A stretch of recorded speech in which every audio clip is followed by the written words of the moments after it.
Hello, ladies and gentlemen, such a pleasure for you to join me.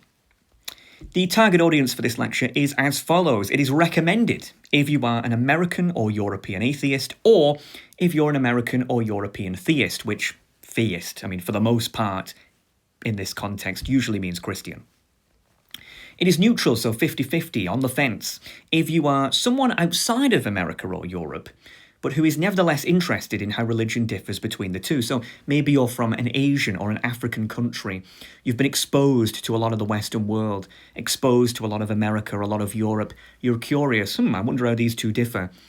Well, might be right up your alley. But as for everyone else, yeah, it's not recommended for you. If you don't fit into those categories, you'll probably find this quite boring. But as for those two, it's going to be quite great. But what am I talking about? Well, I'm talking about America and Europe. America and Europe are really like the two fists of what we would call the West, right? The Western world, Western civilization, if you would. Europe, of course, being the OG, right? The original, the legacy, the heritage, the homeland, if you would. And America sort of being the new world, right? The continuation of Europe via colonialism through alternative means, the inheritors, a fresh start, if you would. Really, all of the Americas, North America and South America is like this, but I want to focus specifically on the United States, here. And what annoys me about Americans and Europeans communicating with each other, especially online? In reality, people are usually much more rational, but online, I find that Americans and Europeans like to talk to each other like they're sort of two aliens, like aliens from completely different planets, and that we have nothing in common with each other at all, right? But of course, we have a lot in common with each other, and I think that this is a sort of narcissism of small differences type scenario, where you have two people, and they have 90% of the things between them they have in common, but they have so much in common that they ignore that.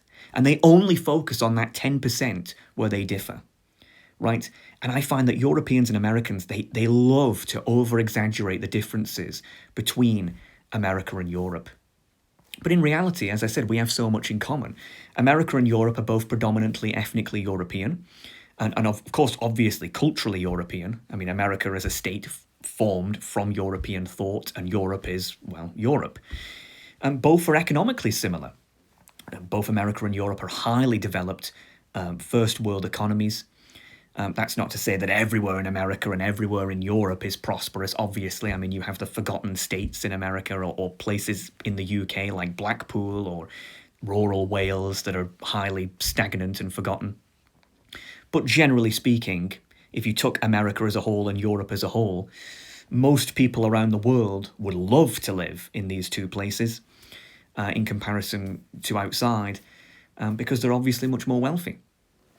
There's a reason why, if you take the capital city of the United States, Washington, D.C., the people who built the buildings in that city purposefully picked Greco-Roman, classical European-style architecture for that city. And the reason, of course, is because America was meant to be Europe too, right? Europe continued, if you would. Sort of like the inheritors of Rome, the inheritors of Greece, the inheritors of Britain, which in many ways America really is, if we really think about it. So no, America and Europe have a lot in common. If you took the average American and plonked them in Britain, yeah, they would find some, it would probably take them a while to get used to it, but they would very quickly, fit in. If you took the average Brit and plonked them in America, or even English-speaking European plonked them in America, yeah, some things they would find pretty weird. Food sizes are a bit big, for example. But for the most part, they'd fit right in. It's not like if you were to take the average American or the average European and plonked them in China, right, or Japan, or I don't know, some country in the Middle East or an African country right. Those places would have a lot of cultural, economic differences between them. The truth is that America and Europe, despite the differences, have a lot in common with each other. But despite that, there is one way where America and Europe differ that is absolutely shocking. I mean, it is colossal. It is massively different. And that is, of course, religion. America is not just slightly more religious than Europe. It is unbelievably more religious than Europe by a factor. I mean, I couldn't even give you a number. I mean, it is way more religious. And that is really what I want to talk about today. This lecture will have 3 sections. In section 1, I'm going to be making the case, answering the question, how does the importance of religion differ between America and Europe? In section 2, we'll be looking at monopolies and markets, answering the question of, can economics teach us any surprising lessons about the proliferation of religion? And lastly, in section 3, we'll be taking a look at lessons to be learned, answering how can Americans and Europeans better communicate with each other on religious affairs. And of course, the Blue Ocean Foundation for this lecture is pragmatism over emotion. And so, without further ado, let's just get on with it, shall we? This is why America is so much more religious than Europe. And we're going to start off with section 1, making the case. I think that the religious differences between America and Europe can almost perfectly be encapsulated by 2 stories, each from one of their respective senior politicians, right? So let's start off with the Bush story, right? Let's talk about America, the American president. In 2003, American President George Bush phoned up French President Jacques Chirac, trying to convince him to join the Iraq War. So, of course, as you'll remember, at the time 9/11 had happened just a few years earlier, and the United States was launching its war on terror, and the United States wanted allies, right? And not a lot of people remember this, but a lot of Europe didn't really want to get involved in the war on terror. Germany didn't, Russia didn't, and as you can see, France didn't either. It was only really, I think Portugal helped the Americans, but the real big helper of the Americans was Britain, right? Britain was pretty much the only European country that was fully on board with America in the war on terror. And a bunch of other smaller states as well, as I said, like Portugal, if memory serves. But again, the Americans wanted more bigger states. They didn't just want Britain. They wanted, like, hey, France, come on, like, do you want to come and help us out, right? And so George Bush goes to Chirac and says, hey, come on, help us out in this war on terror, right? What are you guys playing at? Why are you not helping us? And in this call that George Bush did to the French president, Chirac, Bush supposedly told Chirac the following: Gog and Magog are at work in the Middle East. The biblical prophecies are being fulfilled. This confrontation is willed by God, who wants to use this conflict to erase his people's enemies before a new age begins. Right? So George Bush called up the French president and said that. Naturally, Chirac had absolutely no idea what he was talking about. Right? He didn't have a clue. What is he talking about here? So confused, after the call, Chirac reportedly tasked his aides with researching the meaning of Gog and Magog, eventually consulting theologian Thomas Romer, who explained its biblical apocalyptic origins. Right? So for those who don't know, Gog and Magog is a reference to the final chapter, if you would, of the Bible, the book of Revelation. Right? And it's very complicated to explain, but Gog and Magog are sort of like, in the end times, Gog and Magog are almost like symbols of nation states who are siding with the Antichrist. Sort of like, I am butchering this, and theologians are going to get very angry with me for this, but they're sort of like servants of the Antichrist, right? Like the end times, nation states of the end times who act as metaphorical beasts, servile beasts of the Antichrist, and they work in tandem with each other in the end times to help the Antichrist, right? And so George Bush, by evoking Gog and Magog, was essentially saying that these Middle Eastern countries like Afghanistan and Iraq they're like Gog and Magog, right? As in these countries. This isn't just a conventional war. This is a holy war, right? This is almost like this is part of something much bigger, right? Like this is like a holy crusade against these countries that the Bible supports. Right, this isn't just like, oh, they knocked down the Twin Towers and so we need to sort them out. No, this is biblical.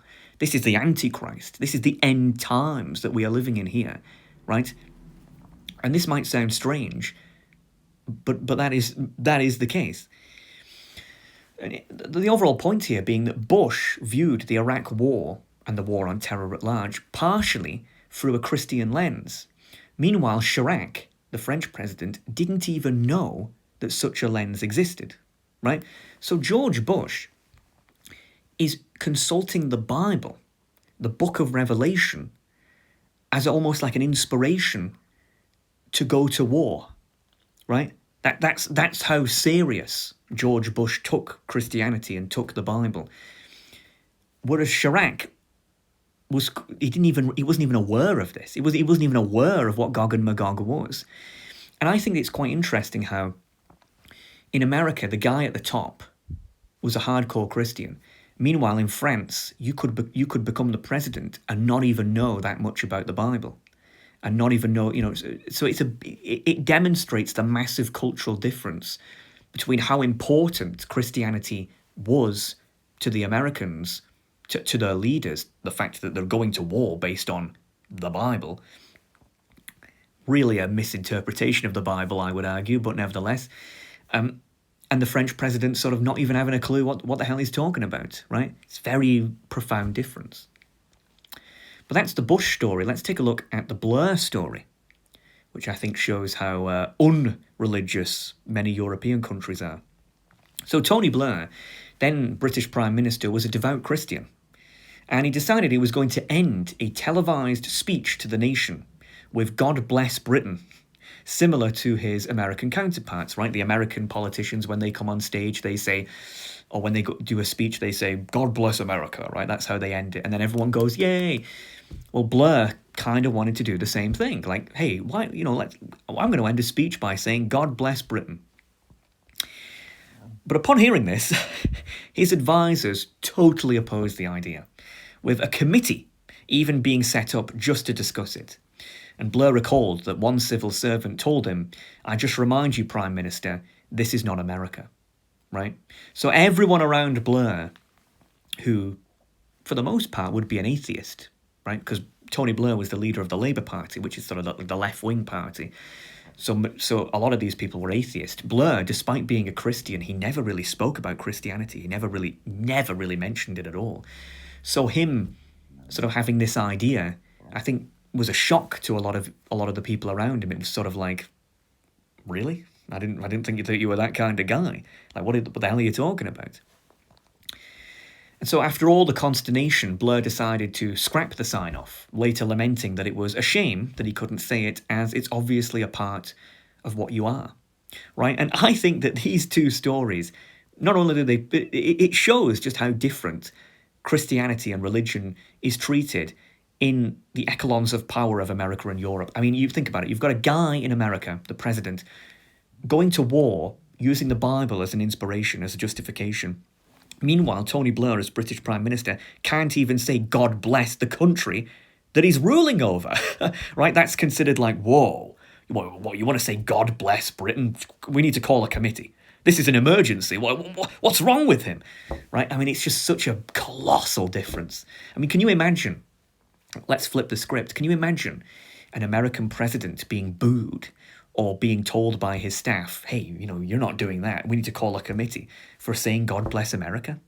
I mean, even the most left-wing politician, I don't think, would get a lot of flack for that.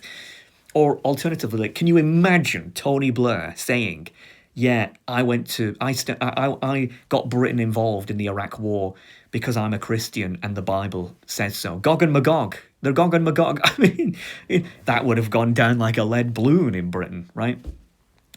So these are huge differences. But I know what you're thinking. You're probably thinking, well, Alex, okay, I see what you mean. But these two guys, they were the leaders of their countries back in the 2000s. Right? A lot has changed since then. Things might have gone different. Well, not really. Let's take a look at some individual statistics for the citizens of these places.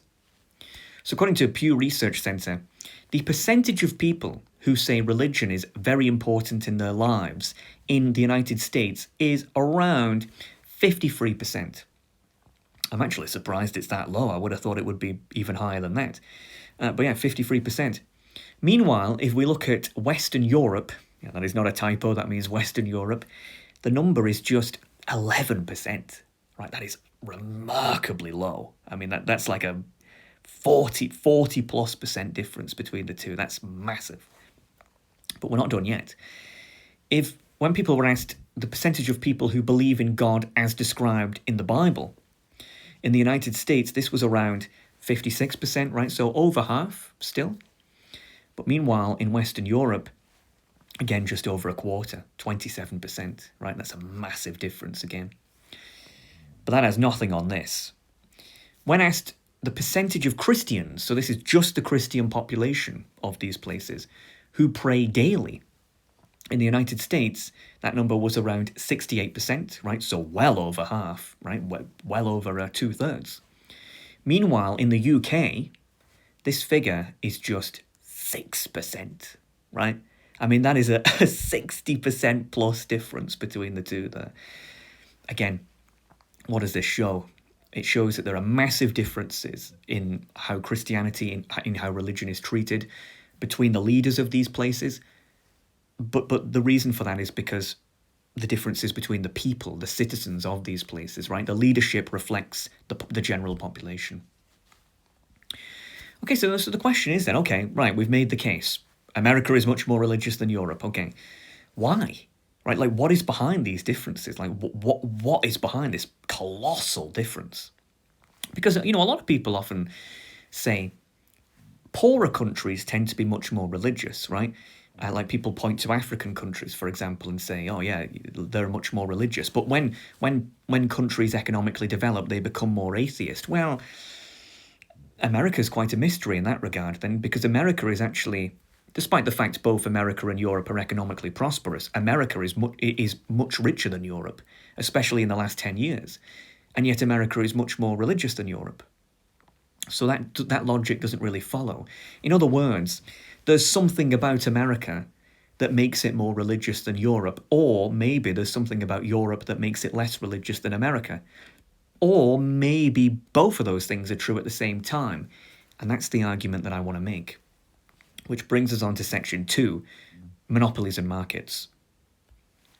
So most people, I think, have a misunderstanding of what economics actually entails. People think that economics is like, I don't know, a bunch of dorks in glasses, right, on Microsoft Excel all day going, the GDP has gone up by 0.2% this quarter. Like sort of like charts, statistics, diagrams, like a lot of nerd stuff, right? Like that's what people think economics is. Like when you hear economics, if you're a layman, that's what you think it is.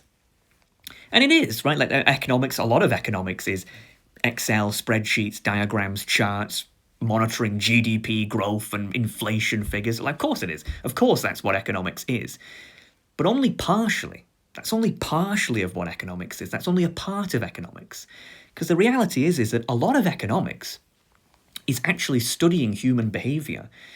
Because economics is a social science, really. That's what it is. It's a social subject.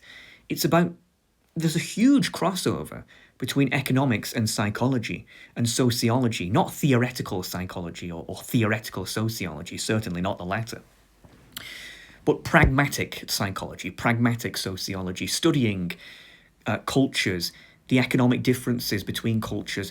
How do changes make people buy more things, sell more things? It's a study of humans, really. It's not just numbers. Economics is not just numbers. It's about the people behind the numbers, right? And a lot of people significantly underestimate that. I mean, in my opinion, one of the great economics books is Basic Economics by Thomas Sowell. I love it. I absolutely love it. I rated it 5 stars, which some people might find surprising considering some of my politics. But it's a fantastic book. And it's a book that boasts that it has no charts, no diagrams, and it's just pure, plain English, right? And I think that book is a representation of that side of economics, the studying of human behaviour and society, rather than the stats and the numbers. Obviously, economics is both, but I really wish that more people understood that economics is actually a study of human behaviour just as much as it is the numbers, right? The numbers are only relevant insofar as you have a system that understands human nature, right? Because otherwise it's just a bunch of numbers. And the Cold War is inarguably the greatest historical example of how differing economics can cause huge social divides, right? So, I mean, of course, we all know the Cold War. You had the United States and allies, so Western Europe for the most part, on one side, and then you had the Soviet Union, right? The Iron Curtain, all the sort of Warsaw Pact, Iron Curtain states on the other side.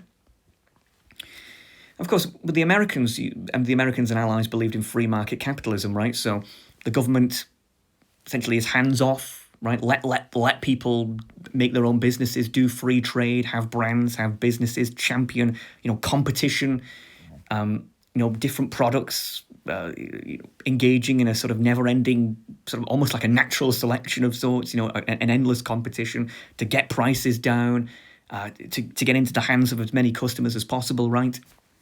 That was what the Americans and allies believed, free market capitalism. Whereas, of course, the critique of this from the other side of the coin was, actually, capitalism is a big scam, right? It's a struggle between the proletariat and the bourgeoisie. All capitalism is the rich get richer and the poor get poorer. And, the only way to take back control is to seize the means of production, to storm the factories and sort of, get rid of these parasites who just sit on the backs of other people's wealth. Like the idea being, of course, to summarize, if you are the person in the factory who manufactures the products, then you're the one generating the wealth, not the guy in the suit who's smoking a cigar, right? That was sort of like the idea. And so the response to this sort of, to that criticism of capitalism was, of course, centrally planned communism, right? Rather than having a bunch of private businesses making their own products and services, where some people get really rich and some people stay poor, right?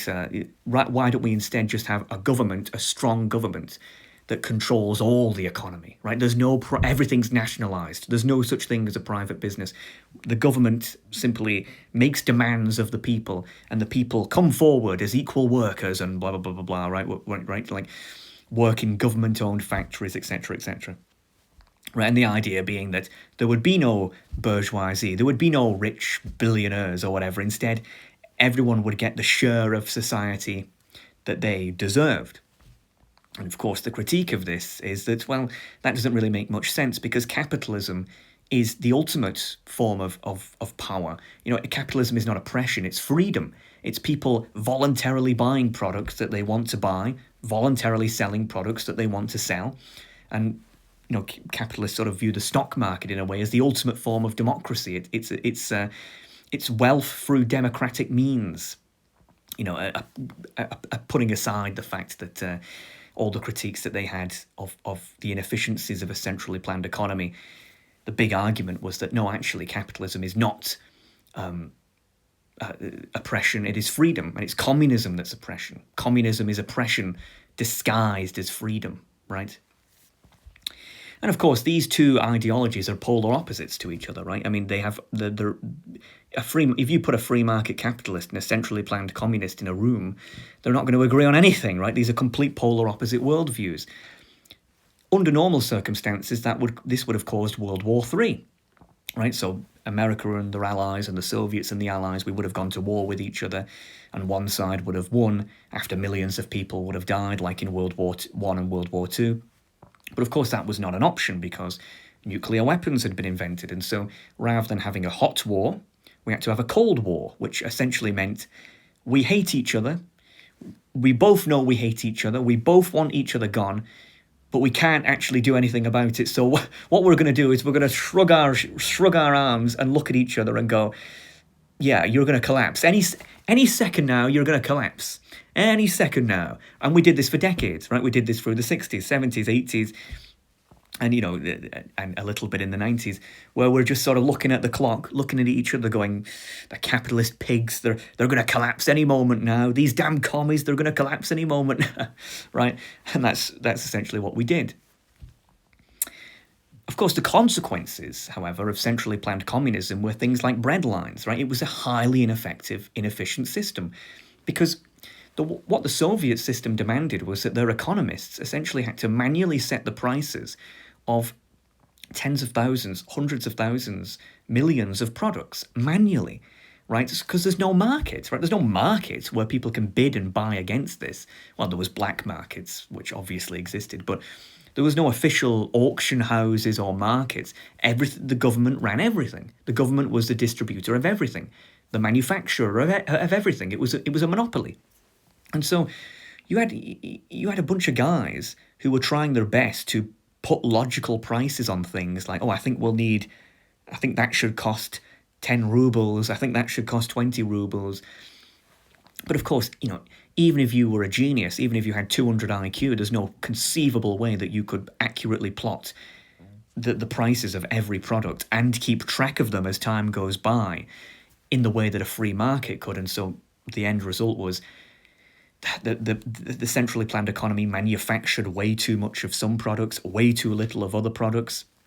But the ultimate failure, of course, is that they couldn't even keep track of their food, right? I mean, they couldn't even keep their own citizens fed. You had bread lines, you had people, food shortages, people fighting over food. I mean, an economy that can't even produce enough food is a failure of an economy, right? And so the centrally planned economy was an absolute disaster. It led to huge poverty, huge starvation. It was not intentional, but just mismanagement, because there's no real way that you could properly manage a centrally planned economy, at least with humans anyway. Maybe with AI you could, but certainly not with humans.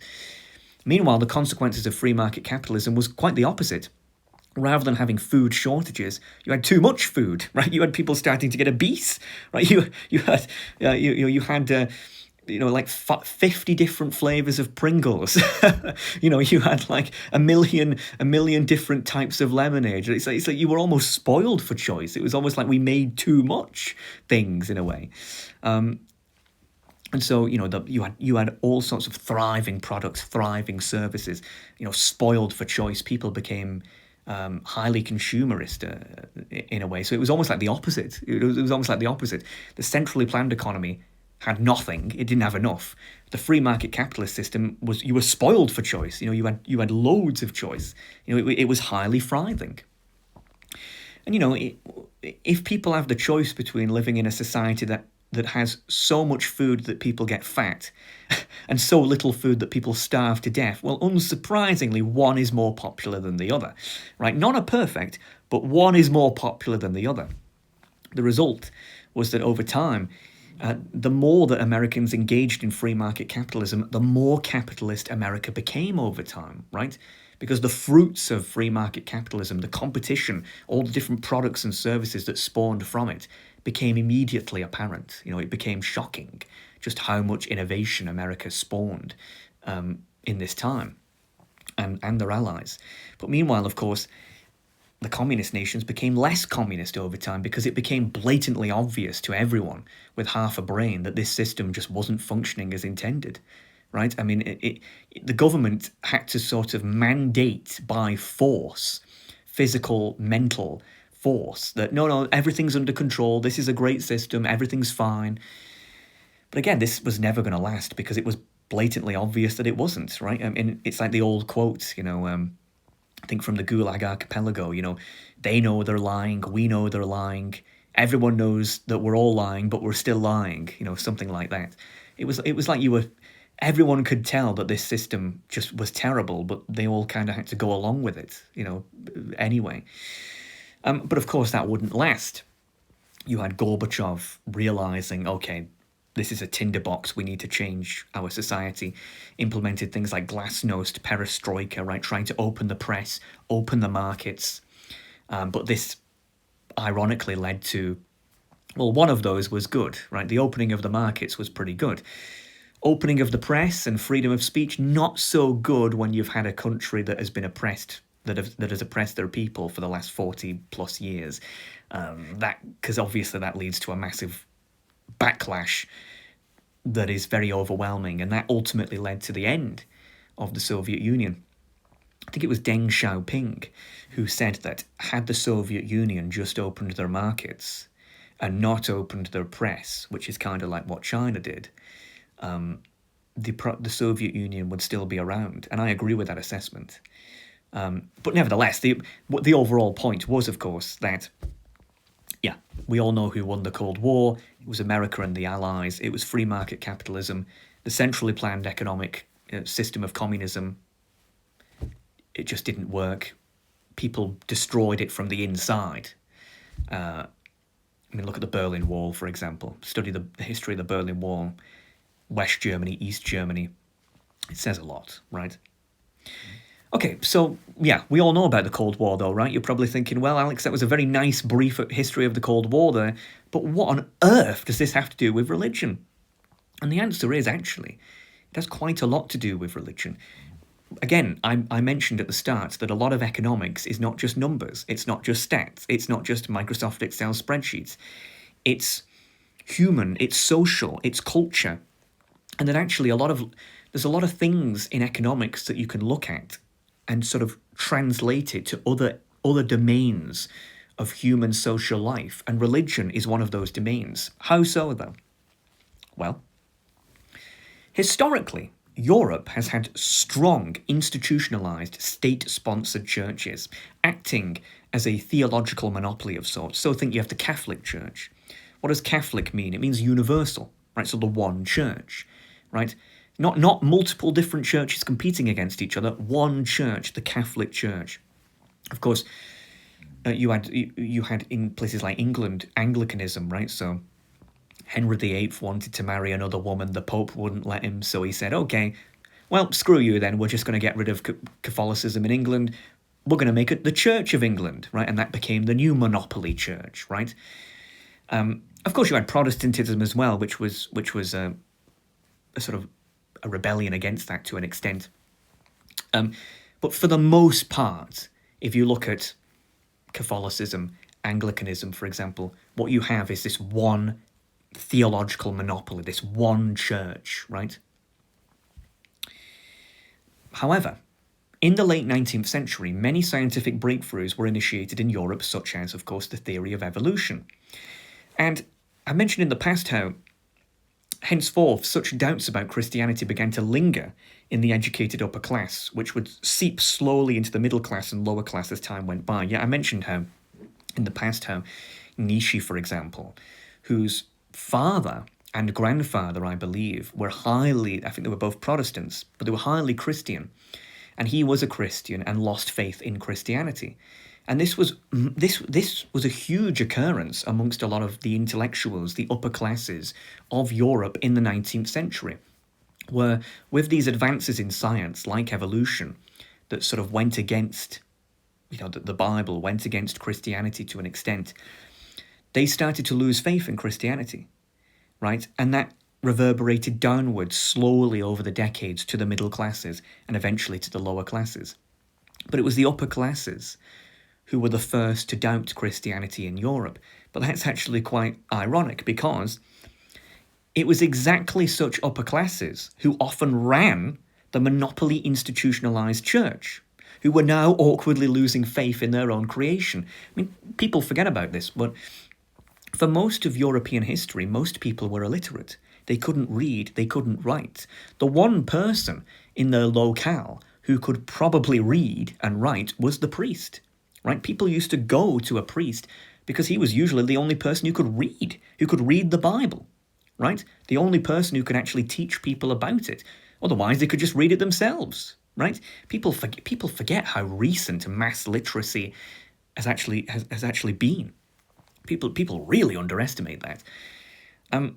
And so a lot of the priests, a lot of the clergy of these sort of the Catholic Church, the Church of England example, people often have this stereotype that the clergy are sort of stupid, like they're sort of dumb people. That's a modern miscalculation because people associate religion with sort of backwardness and stupidity. But the reality is that the members of the clergy, not just today, this is still true today, but especially back in the past, were actually some of the most intellectual people in Europe.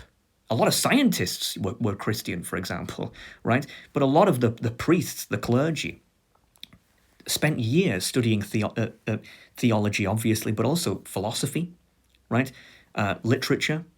I mean, the idea that the average priest, of the Catholic Church or the Church of England was just like some ignorant fool is completely and utterly incorrect. Like, no, these were mostly people from the upper class or the highly educated middle class who were pillars of their community, who served people through their talents, through their education, through the fact they could read and write, for example.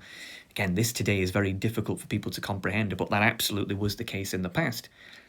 However, if the upper classes and the educated middle classes, if they're the ones that are now losing faith and they run the church, well, what happens? Well, inevitably they overthrew or reformed their church into irrelevancy, in essence deinstitutionalizing it while enforcing a newfound secular society. I mean, think about it. If it's the upper classes or the educated middle classes who are running the Catholic Church or the Church of England, and they lose faith in the religion because they're now focused on all these contradictory scientific breakthroughs, well, who runs the church? Right? Who funds the churches? In the past, wealthy people, this is hard to imagine today, but wealthy people used to fund churches to be built and cathedrals to be built, right? A lot of wealthy people, heads of state, kings, queens, were highly religious, highly involved in Christianity in Europe. With these new scientific breakthroughs, that slowly went away. People started to turn their heads away from religion and more towards sort of secular politics. But again, if they run the church, then who runs the church? And the answer is, well, no one, right? With no established alternative competitive churches, as a consequence, the entire faith as a whole likewise withered in tandem. I mean, think about it.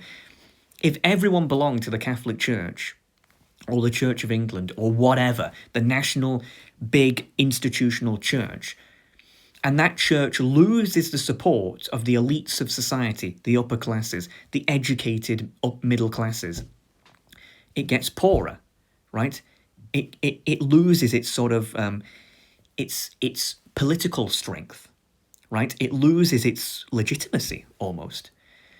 And so what happens is the entirety of Christianity falls apart when that church falls apart, because to that country, that church was Christianity, right? It was the living body of Christianity, right? It's almost like in Europe, we put all our eggs in one basket, right? And that one basket was the church, whatever church that may be, the institutional church of the country, usually Catholic.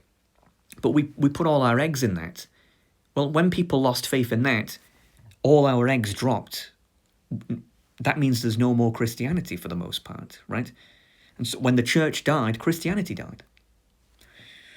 And so this has a weird sort of mirroring, if you think about it, between the Soviets and their allies with centrally planned communism, where the centrally planned communist economy was the same thing.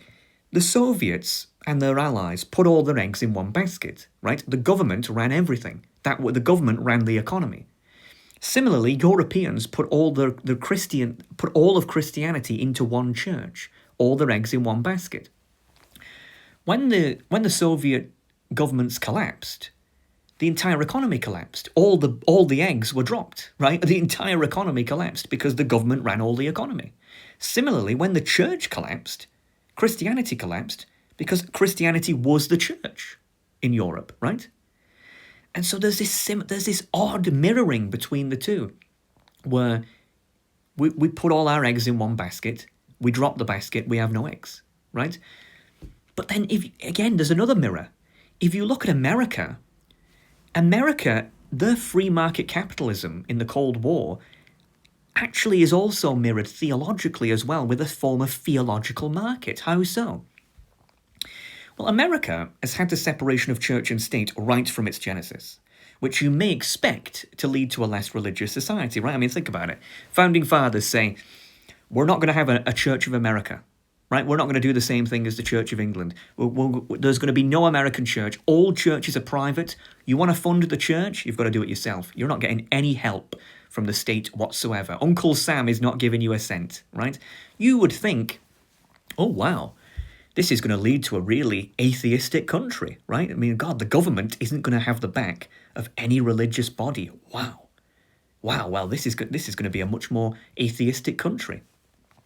But actually, the contrary effect occurs, as having freedom of religion, in tandem with no church having support from Uncle Sam, created a theological market of sorts. I mean, think about it.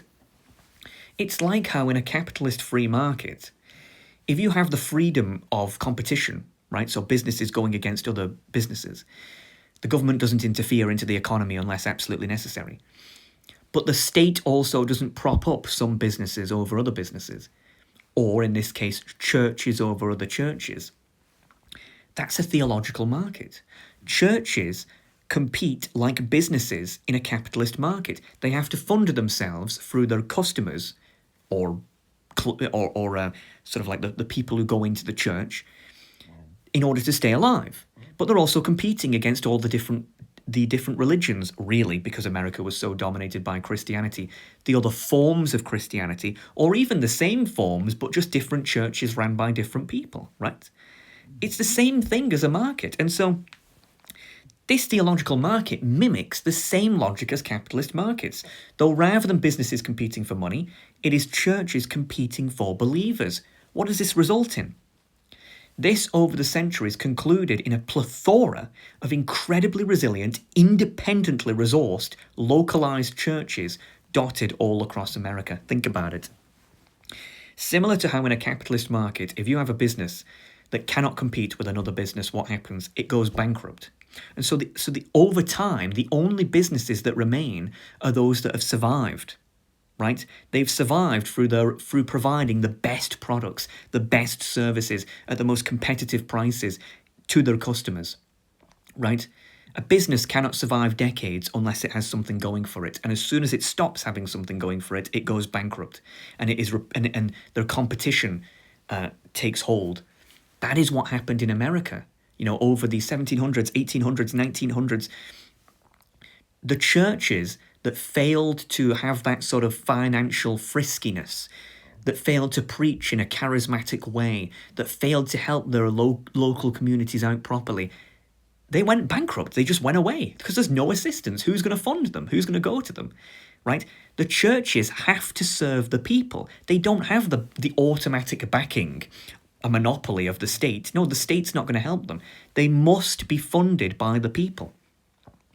And so over time, the only churches that survived were those that did that to the best of their ability. But that means, right, that the churches that America has are some of the most fierce, charismatic, competitive, financially nimble,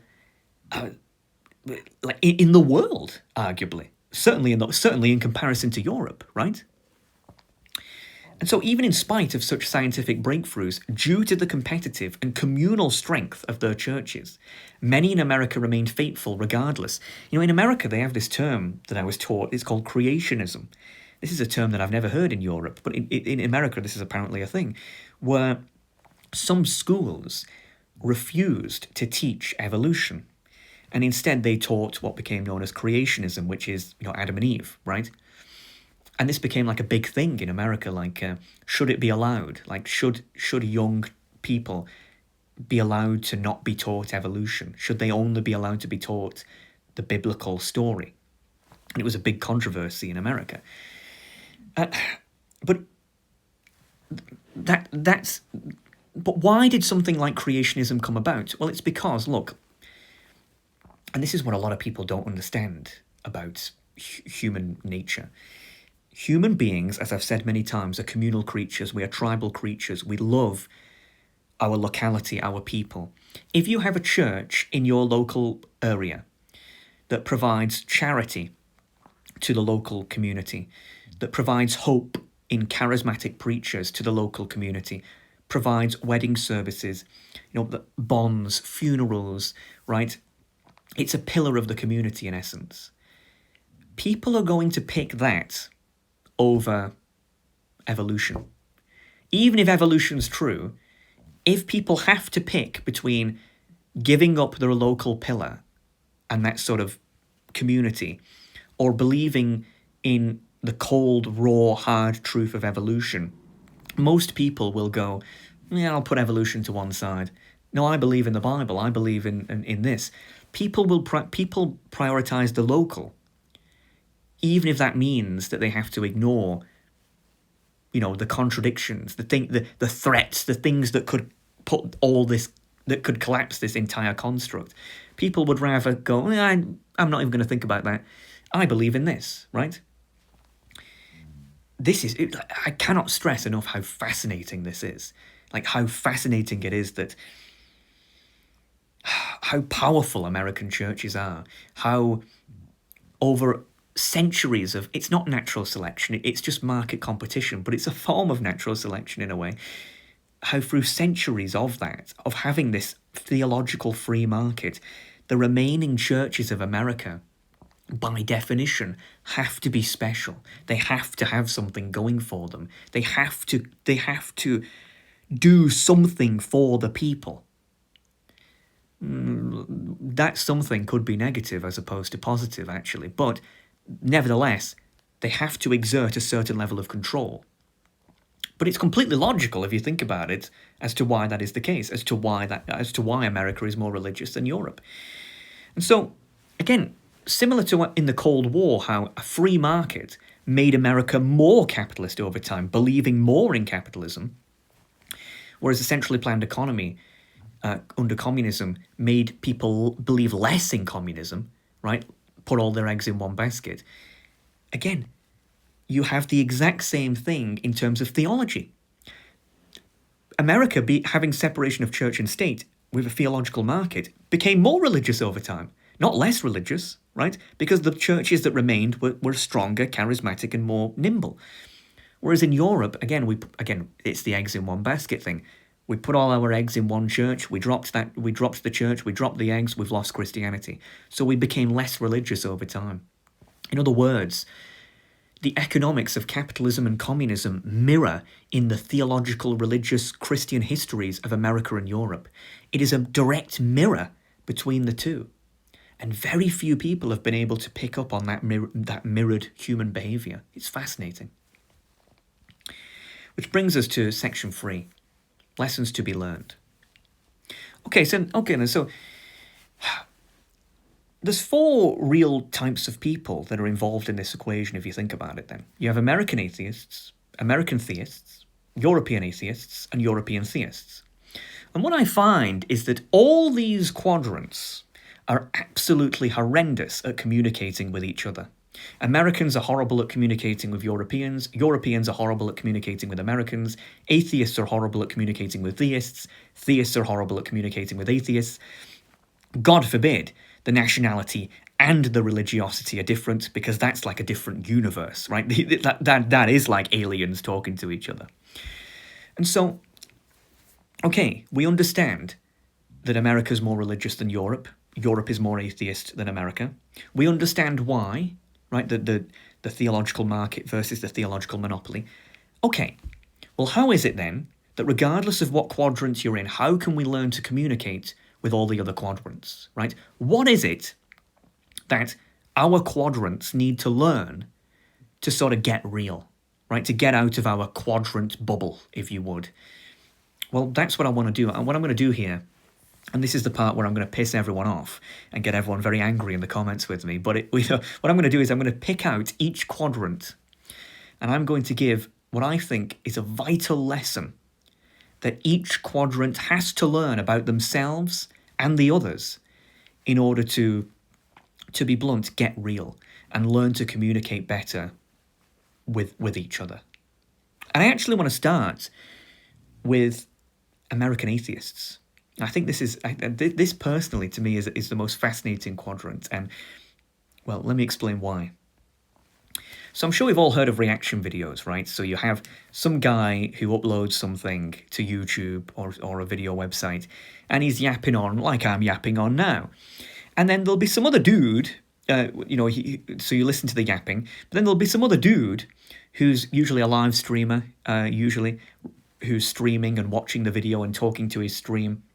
And he's sort of pausing the video and talking about what he's seeing, right? Sometimes you can even get so deep on the internet that you end up seeing reactions to reaction videos where you watch a streamer watch a guy.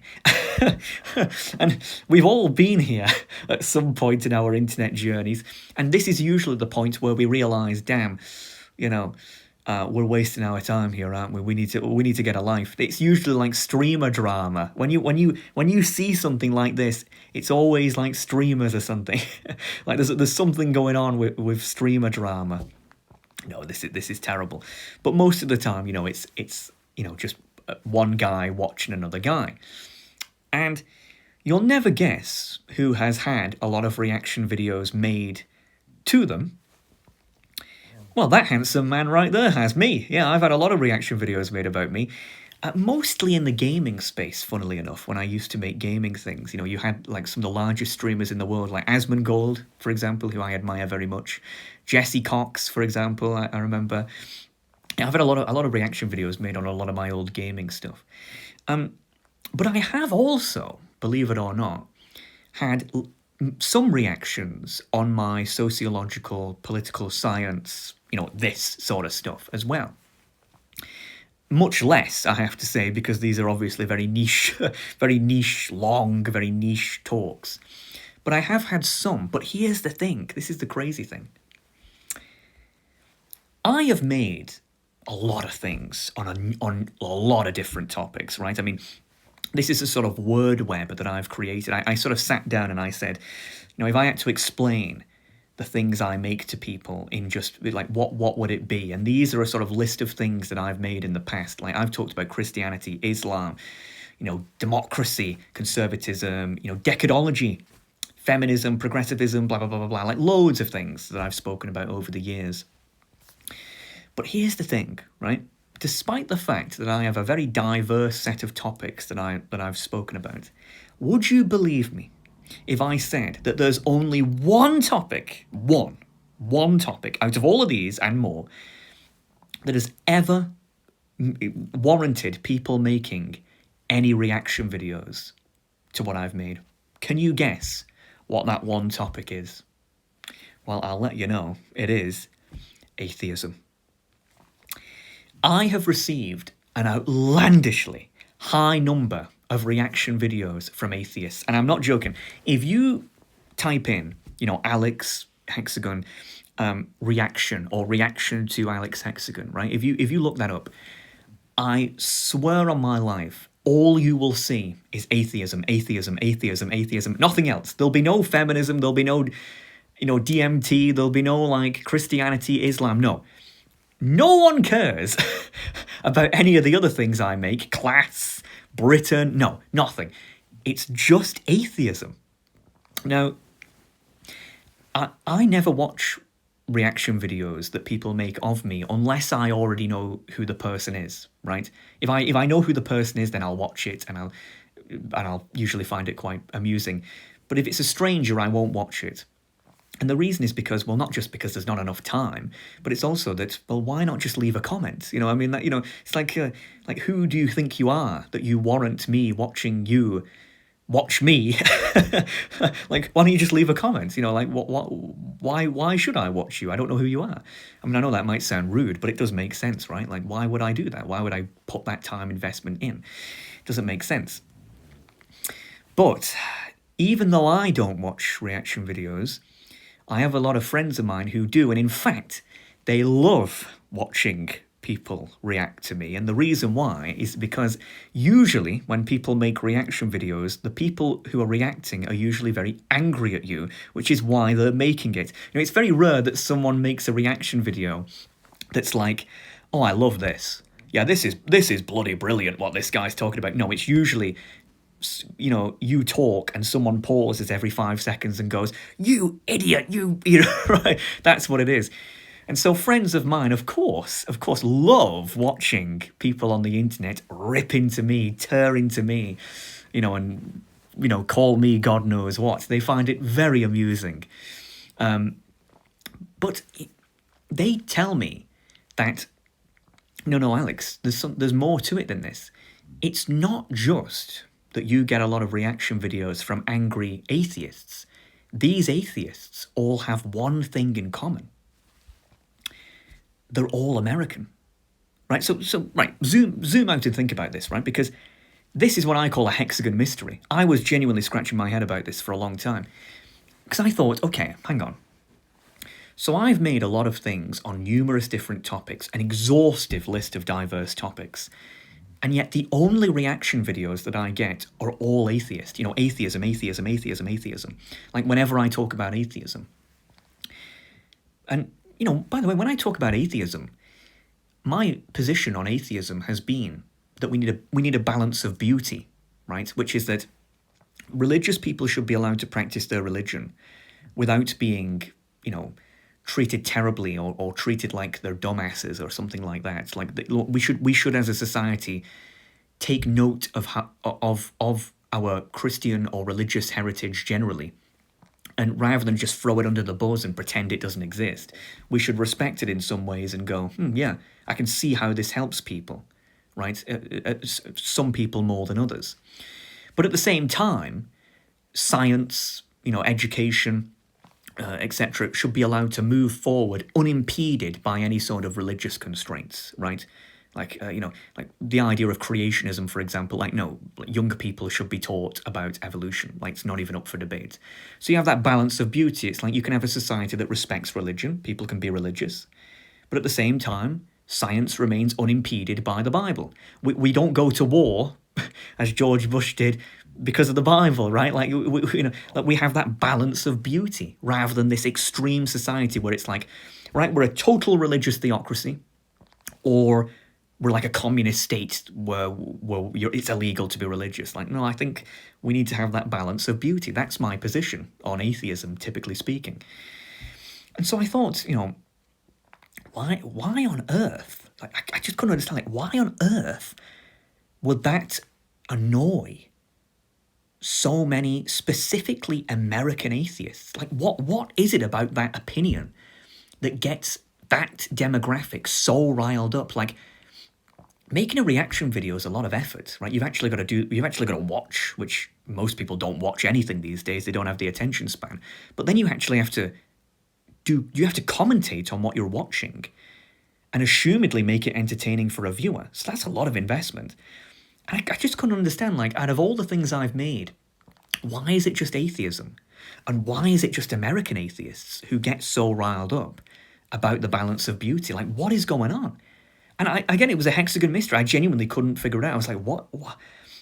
I was trying to, like, reverse engineer it because I thought, admittedly, this is a bit malicious of me, but I thought if I could figure out why my atheist productions and lectures press the buttons of American atheists, maybe I could do it more, right? Maybe I could do it more, but for other topics, right? Like, not intentionally annoy people, obviously, but like to get people more ingrained, to get people more sort of like, I don't know, like focused and motivated on the topics I discuss. Like, I thought, I don't know, I was just trying to figure out, like, what is it about this specifically that gets them so annoyed?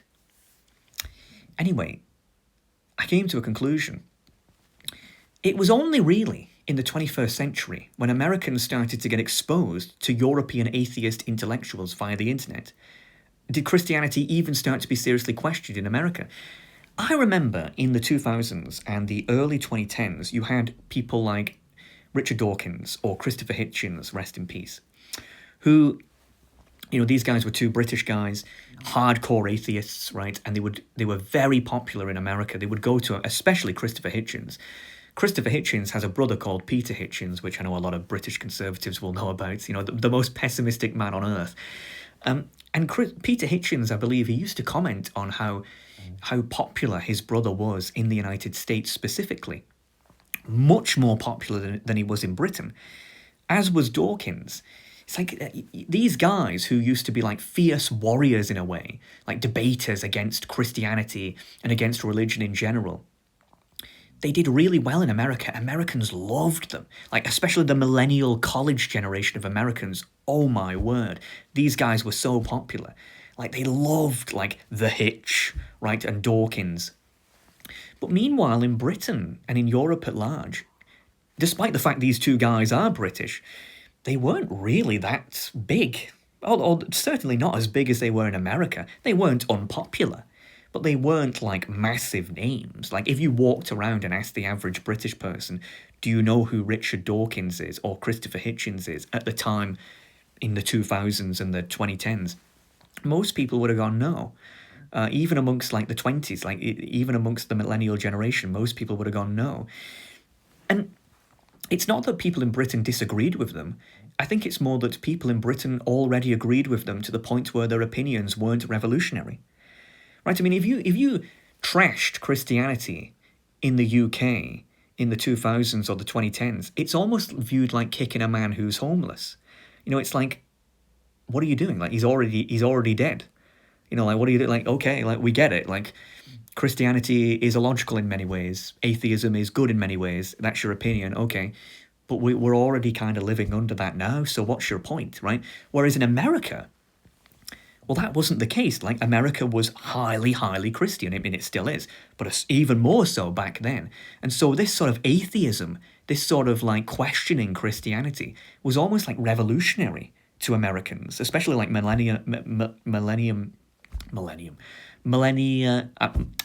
got a brain fart here. Millennial Americans. It was like a sort of like mind-blowing, like, whoa, like this is absolutely insane. And so they kind of like went overboard with it, right? You had like the whole Reddit atheism board and like the neckbeard fedora tipping, like I'm enlightened by my own intelligence, like, that sort of terribly cringeworthy internet culture that I've poked fun at a lot. But it's actually quite interesting how, in retrospect, I realise that entire atheist culture was overwhelmingly American. Like, you had the intellectuals were British, but they only really got an audience in America, for the most part. And that got me thinking, like, wow, okay. Well, I've significantly underestimated the power of Christianity in America, right? And so it got me thinking, let's take a moment to absorb just how strong Christianity is in America, right? So first of all, you have institutional embedding. On every dollar it says, "In God we trust," right? Despite the fact that this is a country that supposedly has a separation of church and state, you have on your currency and your motto in a way is, "In God we trust." Well, what God is that? Well, assumedly the Christian God, right? It's not in gods, right? This isn't like a Hindu statement, right? No, it's in God. So it's quite weird in a way. You've got this state that is officially secular, and yet your motto is, "In God we trust." It's like a sort of like, that's a very, like, what's going on there? Like something has not been bridged properly there, right? You could say it's, I mean, I'm not a Supreme Court judge, but it's kind of like, it's not really constitutional in a way. Would you not say so? It's like, it kind of goes against like what America is about at its core. In God we trust. It's not a big deal, but there's a lot of things in America like this where Christianity is just sort of ingrained as a default. Like, you will swear on the Bible, and take the Pledge of Allegiance, so help me God, and all this stuff. It's like, what is this? Like, is it a Christian country or is it a secular country? Like, what is it, But you also have like political pandering, like, presidents. I remember hearing some Americans debate about, like, do you think that there could ever be an atheist president in America? And I thought, is that really a debate that goes on over there? Like, what do you mean? Like, what do you think it's impossible that a Christian, that a non-Christian could be the president? Really? And they, when I speak to Americans, they say like, a lot of the Christians say they wouldn't vote for someone who wasn't Christian. And I thought, wow, that is like really surprising. Like you saw that with Ramaswamy, right? Like a lot of Christians in America said, I wouldn't vote for Ramaswamy because he's not Christian, he's a Hindu, right? And that was like, wow, that was quite surprising to me, like the Christianity is that ingrained. And so you have politicians like Trump, for example, who is the least Christian man on earth by every metric imaginable, who like does these photo shoots where he holds a Bible in front of a church and is like, I love Jesus, I love God. And it's like, please, like you would have to be the dimmest person alive to fall for that. But a lot of people are. Or you have even worse, I think, is politicians like Ted Cruz. I watched an interview with Ted Cruz and Tucker Carlson. And Tucker Carlson was quizzing Ted Cruz on why he supports Israel as part of America's foreign policy. And Ted Cruz said something that absolutely blew my mind. Like, it genuinely made my jaw drop. I couldn't believe that a high-level American politician would say this out loud. And he said something like, I support Israel because the Bible tells me to. And I genuinely could not believe that he said that for numerous reasons. Firstly, I couldn't believe it because the Bible does not tell Christians to support Israel, certainly the modern state of Israel. In any way, shape or form does the Bible ever say that whatsoever. That is a total misunderstanding of Christianity to an unbelievably painful degree. But secondly, I couldn't believe that an American politician would be so open, like saying, yeah, I'm basing our country's foreign policy on the Bible.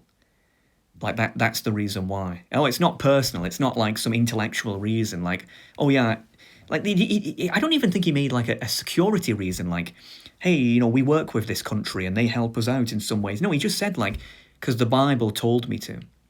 And I thought, really? Does that work over there? Like, is that something that is like that people would vote for you if you said that? Because in Britain, if I was a British politician and someone said, why do you support this country over this country? And I said, because I believe in the Bible. I'd be laughed at. I'd be thrown in the streets. I wouldn't even get one vote.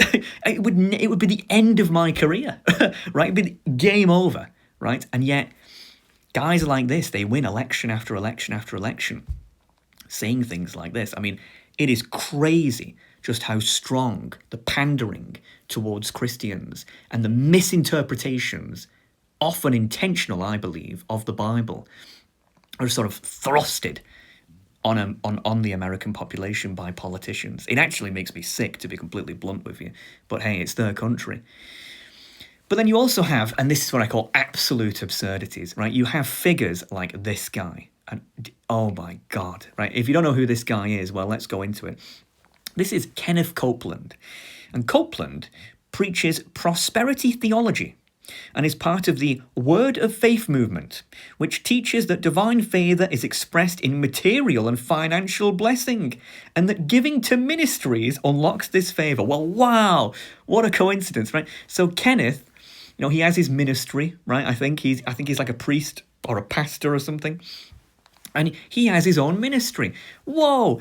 And it just so happens that if you want to get into heaven, do you want to know what one of the best ways for getting into heaven is? By giving Ken money. You've got to give Mr. Copeland some money. And if you give him some money, you'll go to heaven. Well, oh man, that is so convenient, right? Wow. Well, I didn't know it was that easy. Hey, Ken, hang on, where's my piggy bank? Where's my wallet, Ken? It's just unbelievable that these people are real. Oh, and by the way, he's a millionaire, right? This guy's a multi-millionaire. Like this guy, I think he has like tens of millions of dollars. So this has been massively successful for him, right? Of course, however, like any good holy man, he has been married 3 times and divorced twice in the space of just a few years. Yes, because nothing screams religious Christian like getting divorced. And absolutely, this is one of the things that I've never understood about certain Protestants, I have to say, or other types of Christians, is that when you get married, you take a vow that says, till death do us part. You do not take a vow that says, till I get sick of you and get a no-fault divorce. And yet, for some reason, it is considered acceptable in some Christian circles to have like loads of divorces. I mean, I could understand it if you were like the average bloke, maybe. Like I could kind of get it if you were like, but for a holy man, right, a man who is meant to be like the head of a ministry, like a priest, a pastor, or whatever, to be married 3 times, does no one go like, that's a bit strange, mind-blowing to me. Another one. Copeland have been public and vocal supporters of Israel for several decades. In fact, even the president of Israel once called and personally thanked him for their support. I mean, this is another one thing that I've never understood about Christian, some American Christians. Why on earth would you possibly support Israel as a state? It makes absolutely no sense. Biblically, it makes no sense. Even politically, it doesn't make sense at all. Israel, the modern state of Israel, created by the British, I might add, is not holy. This is a modern recreation formed of a centuries-long Zionist movement that has extremely little in common to the state of Israel in the Bible to which you think that the modern state refers to. It would be like me calling myself Jesus because I kind of look like him if you squint your eyes a little bit. It's like, hey, I'm Jesus. Like, if I came on camera and said I'm Jesus because I look like him, people would say, no, you're not. You're a fraud. You're a charlatan. Get out of here. And rightfully so. And yet that is kind of what the modern state of Israel is. It's like we're gonna call ourselves Israel, the same thing as that country from a few thousand years ago. And for some reason, these Christians go, oh yeah, it's clearly the same thing. It's like the same thing. Like the Israel made in the 1940s is the same thing as the Israel from like before Christ. It's like I just cannot fathom the level of stupidity that you would have to believe that. And not only that, do you Christians know? Are you aware that as Christians there is no Jew nor Gentile? As in, Christianity is meant to be a replacement for Judaism. Are you aware of that? Are you aware that the New Testament overrides the Old Testament? Have you not figured that out yet? Like, do you even know anything about your religion at all? Like, I'm not even a Christian, but I know that. Like, I've studied the Bible. I understand that. And yet you've got these guys who are supposedly like the heads of a Christian ministry who are supporting a non-Christian state. And they think that the Bible wants them to do it. I mean, what sort of stupidity would you... I mean, I'm speechless at the stupidity involved in that equation. It is mind-blowing. But anyway, you've got a guy who's made millions of dollars from preaching that you'll go... In other words, you might go to heaven, or whatever the hell he preaches, if you give him money. He's been divorced 3 times, and he supports a non-Christian country ferociously. Well, I know a lot of people in America might be saying, well, Alex, all you've done here is you've just taken, like, a guy who's he gives Christians a bad rap, right? He makes American Christians look bad, but it's not like this guy has any sort of... it's not like he's been officially endorsed by the government or something, right? It's not like he's a big deal. You're not going to see this guy in the White House, right? So what's the big deal? On April 16th, 2025, Copeland took part in an invitation-only White House Easter dinner hosted by the White House Faith Office. Oh my God, man. Just think for a moment, right? The White House, the American government, out of all the amazing Christians that America has, they said, hey, who do you want to invite to the White House or to this faith dinner? I know. Let's invite the multi-millionaire, three times married, hardcore supporter of a non-Christian country. Let's invite him to the White House. I mean, honest to God. I mean, do you see what I mean by absolute absurdities? Like, in what other country on earth would something like this ever happen? And so, taking all this together, in retrospect, honestly, I can understand the ferocity of American atheists considering their score. I have to be honest, if I was an American, I think I'd be tipping my fedora every 5 seconds. I think I would be a fanatical atheist. I think I would be any sort of semblance of positivity towards Christianity if this was the kind of shenanigans that took place in the society that I grew up in. I think it would absolutely drive me insane. I think that I would, it makes sense to me. What I'm trying to say is it makes sense to me in retrospect why American atheists specifically go crazy at the idea that Christianity should be treated with more respect, that religion should be treated with more respect. I get it when this is the society. These sorts of characters, these sorts of things happen, right? I get it, right? So I'm relating to you on that front. However, in the name of fairness, let's now take a moment to absorb just how weak Christianity is in Europe, in my neck of the woods, in my country, right? What's Christianity like where I'm from? Well, we have arrests for prayer, right? British politicians, progressive British politicians, in their infinite stupidity, passed some laws a few years ago where it was illegal to sort of protest near abortion clinics, right? So you have like these sectioned off cordoned zones where you can't like protest abortion or something like that.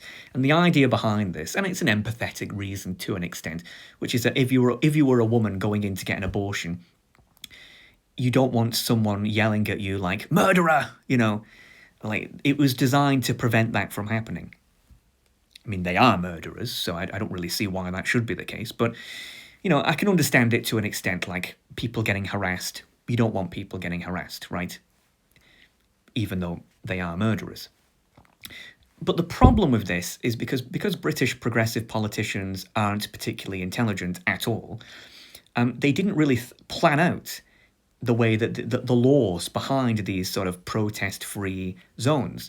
Because technically silent prayer against abortion is a form of protest. And so what happened is you had a woman who silently prayed in the vicinity, I think, of one of these zones of like an abortion clinic. And the police had to arrest her for that, for protesting, even though she's actually just stood there silently praying in her head. And obviously, the law was not really designed with this in mind, but the police have no choice. Like, if someone breaks the law, they have to arrest them because the police don't make the laws, they just enforce the laws. But when you have badly enforced laws like this, it results in these ridiculous scenarios. Now, I do believe this woman, I believe this is a frame of the arrest, actually, but I do believe that this specific woman did not get a criminal record and was actually compensated by like £10,000 or something like that. I don't know the specifics of the case, but something like that. But the point is that in my country, there have been people arrested in recent years for silently praying on street corners because of the absolutely absurd laws that take no regard to religious sensitivities whatsoever. Like it probably wasn't even considered by the politicians who wrote these laws about that scenarios like this were even possible, right? And again, this is what happens when you have a society that goes too far in the other direction, too far in the atheist direction, where the state will bend over backwards to protect people who want to kill their own children, but will punish someone for silently praying on a street corner because we don't think out our laws. We don't think about religious people when we make our laws. We just go, well, screw them. What's the worst that can happen? Well, the worst that can happen is this. And our country ends up looking like it's ran by the Gestapo, right? Again, it's just a complete failure of governance, really. Or what about this? Recycling incinerated abortions. I've spoke about this in the past. It baffles me how few people know about this. This is an early day motion that was made by the British Parliament. And it says, this House is deeply concerned about recent reports of the incineration of fetal remains by NHS trusts, 2 of which were found to have burnt the bodies of aborted or miscarried fetuses and babies to generate power for heat. and calls on the Kerr Quality Commission to investigate fully UK hospitals, blah, blah, blah. In other words, UK hospitals ran by the government, the National Health Service, had been found right after an abortion had been taken place to throw the corpses of the abortions into incinerators to generate heat and energy for the hospitals. This actually happened, and it happened a lot in numerous British hospitals, right? And it was only exposed through an undercover investigation, I believe. Again, these are the sorts of things that happen in Britain that not a lot of people know about. I'm not going to pretend as if this happens all the time. It's rare, I imagine, but it does happen. But the fact that this does happen, and the fact that it's sort of like, how do things like this happen? Like how do we have that little care? Do we have that little respect? Like it's bad enough that we've killed the person. Do we have to recycle them now as well? Like what kind of society are we? Where things like this are even possible? Again, this is the kind of society that doesn't have any connection to any sort of religious understanding whatsoever. Takes things in a purely cold, raw, individualistic way. Or lastly, what about party leadership obstacles? This is a guy called Tim Farron, and he was the leader of the Liberal Democrats, which used to be Britain's third largest political party, sort of like a neoliberal party, really. But Tim Farron was actually a Christian, and so him being a Christian leading a neoliberal party was actually the cause for quite a lot of consternation. I remember Tim Farron was constantly asked about his opinions on homosexual intercourse. I think he was interrogated about a lot, and Tim Farron, obviously being a Christian, I can't speak for Tim Farron, you'd have to ask him, but I imagine being a Christian, he didn't want to be like, oh yeah, homosexual intercourse is totally fine, because that's not really the Christian position for the most part, right? And so his Christianity sort of got in the way of him running and running his political party. Even, Tim Farron was not like a fanatical Christian. Tim Farron was not like some guy who's like, we're going to make gay marriage illegal. It's going to be illegal to be gay. Like, no, he wasn't like that at all. I mean, he's the head of the Liberal Democrats, right? It's just that him personally holding Christian beliefs, even beliefs that he kept private for the most part, that he said, okay, this is my beliefs as a Christian, but I'm going to, the party can believe in what it wants and I'll go with the party, which I believe was his position. Even that wasn't good enough. And I believe Tim Farron eventually stepped down as the leader of the Liberal Democrats. And I think the reason he gave was because he couldn't find a healthy position between having his own personal Christian beliefs and running a Liberal Party. He couldn't find a way to make those two things work. And I guess it was kind of driving him insane. He's trying to run this party, but meanwhile people are asking him what do you think about this? What do you think about this, Tim? What do you think about this? Right? And it's just I don't know, I guess he just got sick of it. So in a way, in Britain, if you are a Christian, you can't, you have to sort of keep it private in a way. Like Tony Blair did earlier. Tony Blair was a Christian, but he never spoke about it. And as I said, when he did, he got really, he got metaphorically slapped for it, right, by the people around him. It's sort of the same thing with Tim Farron, I guess. But Tim Farron, I guess, handled it worse. So, to be the leader of a political party in Britain, you can't even be a Christian, really, because you'll just be constantly questioned, constantly sort of mocked, constantly I don't know, you just won't be able to, people just won't handle you, And so, putting all this in mind then, to American atheists, I say this: can you understand then why European theists believe religion can be a force for good? Can you understand why someone like me, who grows up in a country like this, would come to the conclusion that actually religion has a place in society, religion should be respected in many ways, and that we need that balance of beauty, that we can't just go in this fully atheist direction? Because if we do go in this fully atheist direction, this is the sort of society that we create, right? And again, I feel like American atheists just cannot comprehend this whatsoever. You want so desperately to tear down Christianity in your own country. And again, I understand the reasons why you want that, as I've said. But in doing so, you are blinded to what happens when you remove all of Christianity, when you have a fully atheist society for the most part. Do you not realise that that's just an extreme in another direction, right? And so what I would say is the lesson for American atheists is this: understand that Europe isn't America. Right? There's no point whinging and crying when I preach the balance of beauty and say that religion has a place in society, and that actually, a fully atheist country is actually very dystopian, just as America is dystopian in a different way because of your hardcore Christians. No, you need that balance. You need to sort of respect religion and have a sort of grounding, a sort of atheistic grounding as well. It is possible to have both of those things together. I'm not going to, we in Europe, right, are not going to we don't have the patience for you, right, for your position here, this hardcore, fully anti-Christian position. Understand, some of us live in the society that you want to turn America into, and guess what? It's actually not that great. It's actually dystopian, just in a different way. You really need to understand that, you American atheists.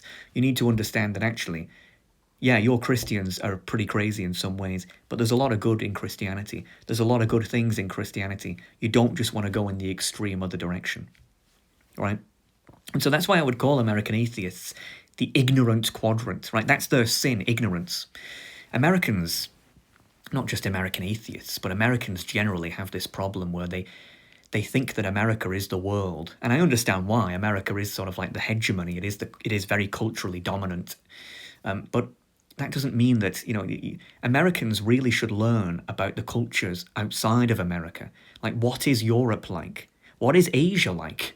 What is Africa like? What are your neighbors like? What's Canada like, for example? Like, you should really understand, like, just because the way things are in America are the way they are, what do you really want America to become? And you should look at other countries, and if they are like if they represent the changes that you want in America, you should ask yourself, well, is it working there?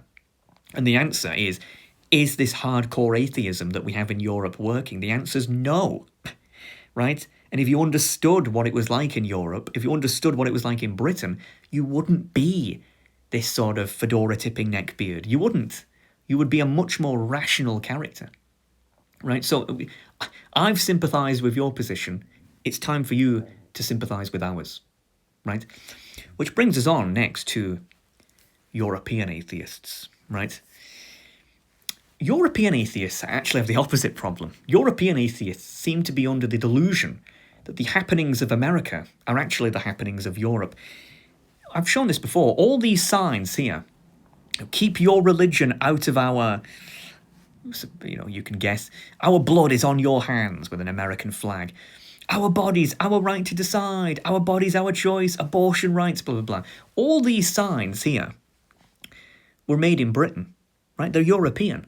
And these signs were made in response to the overturning of Roe v. Wade in America, right? So the change in abortion law in America resulted in European atheists, and I assume the people who made these signs are atheists. I'd be baffled if they were Christian or Muslim or whatever, considering the religious status on abortion there.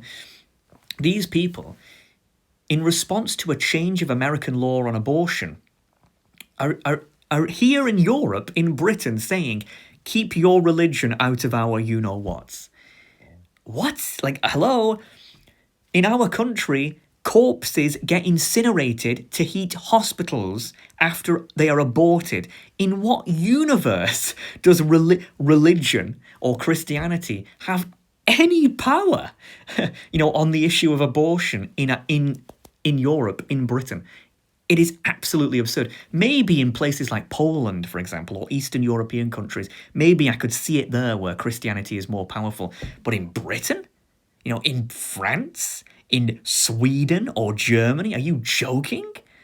It is amazing to me how focused European atheists are on America and how much they loathe American theists, how much they loathe American Christians. European atheists will talk endlessly about how much they despise American Christians. It is like a sort of parasocial relationship of sorts where American Christians don't give a flying flamingo what European atheists think about them. right? But European atheists, all they do is talk about Americans, American Christians, the Christo-fascists and all this nonsense. It's just, European atheists need to get a grip and understand that, hey, you do realise you're European, right? And the reason for this is, but the truth is that most European atheists are simply lazy, prideful cowards. If you gave Europeans two choices, you can focus on America and all the weird, wacky sort of Christian shenanigans that are going on over there, or you can focus on your own backyard in Europe. And what's going on in Europe is we too have a rise of religious fundamentalism and religious extremism, but it's not Christian. It's more often than not Muslim. It's Islamic. I mean, I can say with confidence, the most powerful religion in the UK is not Christianity. No, it's absolutely not. There are more Christians in the UK than there are Muslims, but they're casual Christians. The most powerful religion in the UK is Islam. Muslims are much more organised in British politics. Their mosques are much more full. The amount of mosques being built is constantly increasing. No, Islam is by far the more powerful rising force in Europe, certainly in Western Europe, certainly in Britain. And yet, despite this, who do you think that these so-called logical, secular atheists, who do you think they focus on more? Of course they focus on America more, right? Because for a European atheist to focus on, to fight religion, let's say, metaphorically, of course, or ideologically, in Europe, they would have to go against Muslims. So they would actually have to travel to places like Tower Hamlets, to places like Bradford, Bolton, or in places like Sweden in Rosengard or Malmo, or places in Germany, for example, or France where there's a lot of Muslims. They would have to go and protest religion there, right? They would have to, right? So that would actually require them to have some balls, because unlike the Christians in Europe, who don't really care that much about Christianity, the Muslims do care a lot about their religion, and they will fiercely defend it.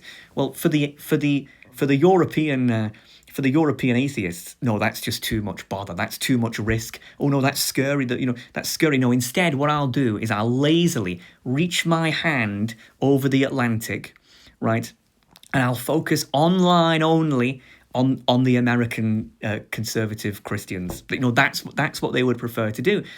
European atheists would rather spend time talking about Americans and their religious fundamentalism and extremism than deal with the rising religious fundamentalism and extremism in their own backyards here in Europe, and that's a fact. These people are lazy, prideful cowards, generally speaking.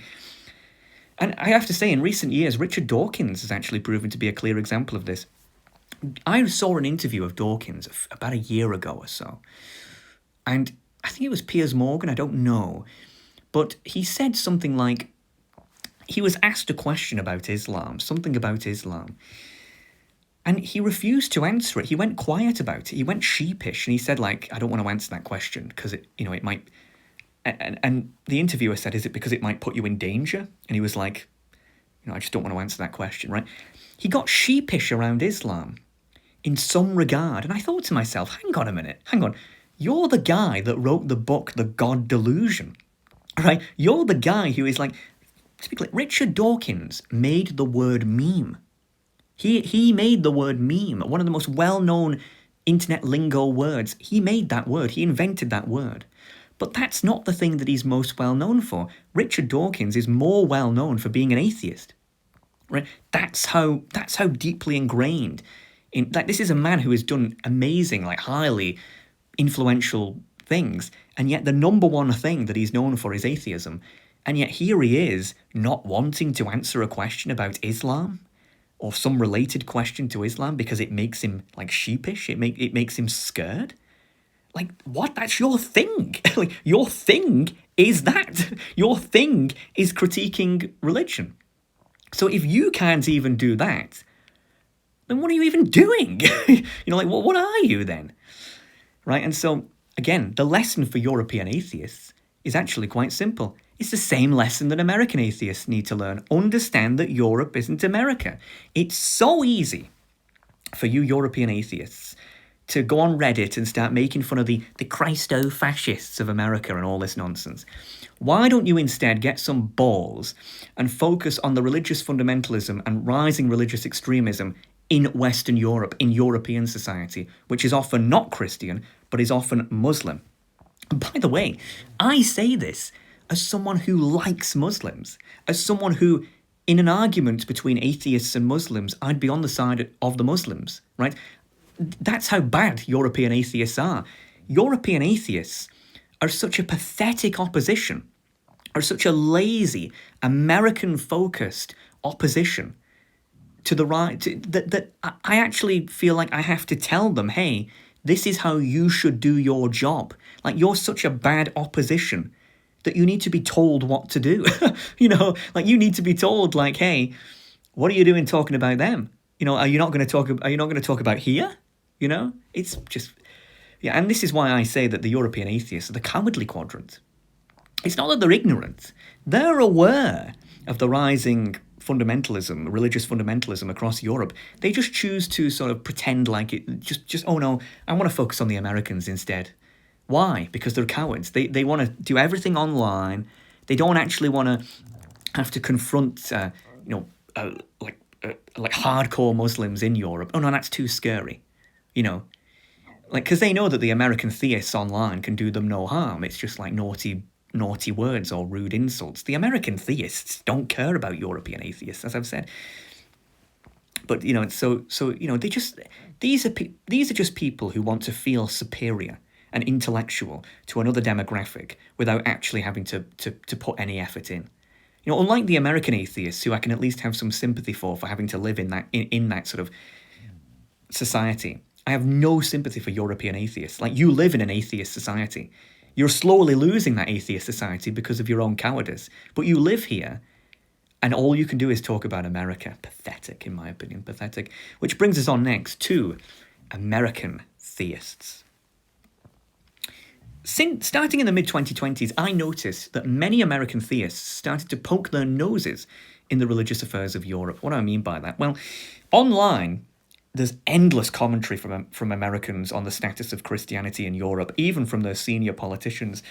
Whenever there's like some sort of controversy around Christianity in the UK or in Europe, there's leagues, hordes of conservative Christian Americans who are like, Europe has been conquered by, Europe is finished. Europe hates Christ. Europe has abandoned Christ. We need to invade, Trump, please invade Europe and take it over to liberate the poor European. It's like, bloody hell. It's like, look, on the one hand, a lot of the criticisms that the American theists have about Europe and the lack of Christianity, as I've already gone into, are actually accurate. But there's something that they don't understand. We'll go into that in a minute. But next, offline. Recently, a small group of very dedicated American Christians have started coming over to Britain to protest abortion laws in Britain. Like, you have Americans lining up. I saw this like somewhere on the news, I think, like lines of Americans praying, going like, please, we pray for Britain. We pray that this land is restored to the Christians. We pray for the people killed. And it's like, on the one hand, I like it, because I believe that we need more theism and more sort of, we need more of that in Europe. Like, we've clearly gone too extreme in one end. But on the other side, the problem with these American theists is that while they mean well, they simply don't understand the inevitable reactionary nature towards Americans due to their hegemony. What does this mean? Americans, you are the most powerful nation militarily, economically, culturally. You completely dominate the rest of the world. Europe is doing well in comparison to most of the world, as I've said, but you're really the hegemon. You're the boss, right? Does anyone really care who the British Prime Minister is, or the French President is, or the German Chancellor is? I guess somewhat, but nowhere near as much as who the American President is, right? You guys are much more politically solid and well put together. But this means that you guys have dominated Europe ever since World War II. Like, we have been under your wing since the Cold War. Eastern Europe was brought into that after the Cold War ended. Like there's a reason why you guys are called the leaders of the free world, right? Like you're sort of like the boss. Now, Europe should have a conversation with itself over whether or not that should continue, but you are, right? Right now, that is the case, and only a fool would say otherwise.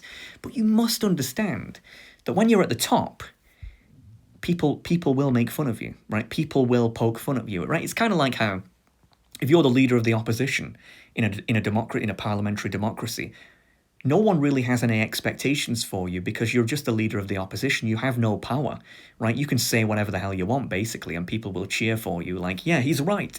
But as soon as you become prime minister, people hate you because you're the boss. And why are you not delivering? Why have you not done this? You said you'd do this. Keir Starmer is a great example of that. Keir Starmer, when he was the leader of the opposition, was kind of popular. And then as soon as he became prime minister, people despised him. People talk about him like he's Satan incarnate, right? Even though he's actually kind of like the same guy when he was the leader of the opposition and he's prime minister, right? It's not like since he became prime minister, he became extremely uncharismatic, right? He's the same guy. But the standards change. Like when you have power, when you're at the top, people don't like you. And America has that position as a country. People don't like America. Like, they hate you because they ain't you, as you say, right? That's an American term. Like, people are envious of American power. They don't like the fact that you're so powerful, that you can throw your weight around. And you know, we British had this. When the British Empire was the world power, we had the same thing, right? Same thing with the Soviets in a way. But now it's you. Like, you have this power. And so when you guys who already dominate the media of Europe, right, the internet, you dominate everything. When you guys start sticking your heads into the unique national, local news of European societies and start giving your opinions, by default, the reaction will be negative. Even if the people agree with you, they will still say, hey, shut the hell, get out of here, like, this isn't for you. Hey, what are you talking about this for? This is our, country. This is our problem, not your problem, right? I mean, I can't, like with the Americans who came over to protest abortion in Britain, I can't think of a way to increase support for abortion in Britain than getting a bunch of Americans to come here and protest it. Like British people will naturally, and yes, it's immature, yes, it's silly, yes, it's stupid, but it's basic psychology. If Americans say go left, British people will go right, right? By simply out of an immature reactionary rebellion. If you American Christians wanted to decrease the support that abortion had in Britain, you know what you should do? Get a bunch of Americans here and get them to say, we love abortion. British people, keep having abortions. Hey, get that church knocked down, right? Then British people would suddenly become the most Christian people on the planet. They would be going, hey, shut up, you America. We hate abortion, right? So you're doing it the wrong way, right? And I think a lot of American Christians, they mean well when they sort of butt into European affairs and are horrified by some of the things that go on in Europe.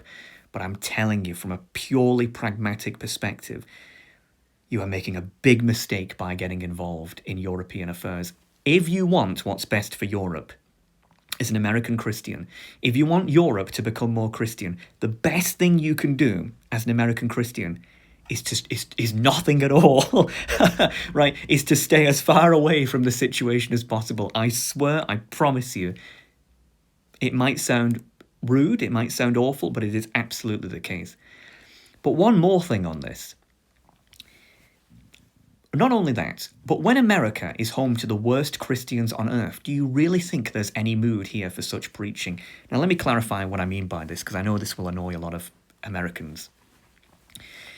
I love American Catholics. I think they're incredible. American Catholics historically have been very much treated badly. I really like American Catholics a lot.